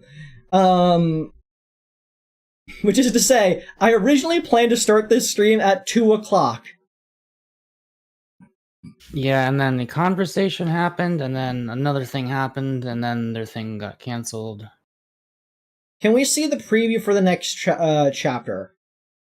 We just did. No. We saw the opening card. They mean like the little video that plays at the very beginning of it. No, because I'm gonna forget it by the next time we play it if we do that. I mean, we You're could not just being play fair it. to me. We could play it a second time on next time there's a stream for it. Well, it's up to you. Chat, preview would say too much, says Lunacon. Okay, I will not explain what I mean with the question. Okay, what's Chev saying? I'm playing the Edgeworth games after they're done with this one, Lenoir. Do you know about the dragon versus the tiger? I don't know what a dragon versus tiger is. So no. The jaggers. The only thing I know about tigers are the ones that like run around bushes and turn into butter. When? It's a like old legend, Japanese lore. A tiger runs around a bush a bunch and then turns into butter, chasing its own tail. Okay. Oh, is that why that happened in Danganronpa? Yes, that is what it's based off of. That's why there's like tigers on either side of it. Okay. Join me tomorrow at 3 p.m. Eastern time on my stream. I'll type me in chat just because there's a new person here. I don't know if they see me or not. I can't remember. I will be playing RimWorld unless I am sick. My sister is sick and I felt slightly nauseous today, but hopefully I'm not actually getting sick. I can't tell. We'll see. Fair enough. Okay. Oh yeah, most loved person of the day. I don't normally give it to. Go on. Also, I think we're actually probably doing Elden Ring on Wednesday. Ringtail said he really wants to do it. Here's hoping. I want to get back into that and kill some bosses. Anyways, I don't normally give most loved viewer to the same person twice in a row, but I'm gonna give it to Funsies again for their unabashed attraction towards most of the characters in this game. It's respectable. Including the judge, apparently. Including the judge. You're allowed... If it's a free reign out there. As long as you aren't being attracted to pearls, it's okay. And that will be all. I will see you all next time. Good night.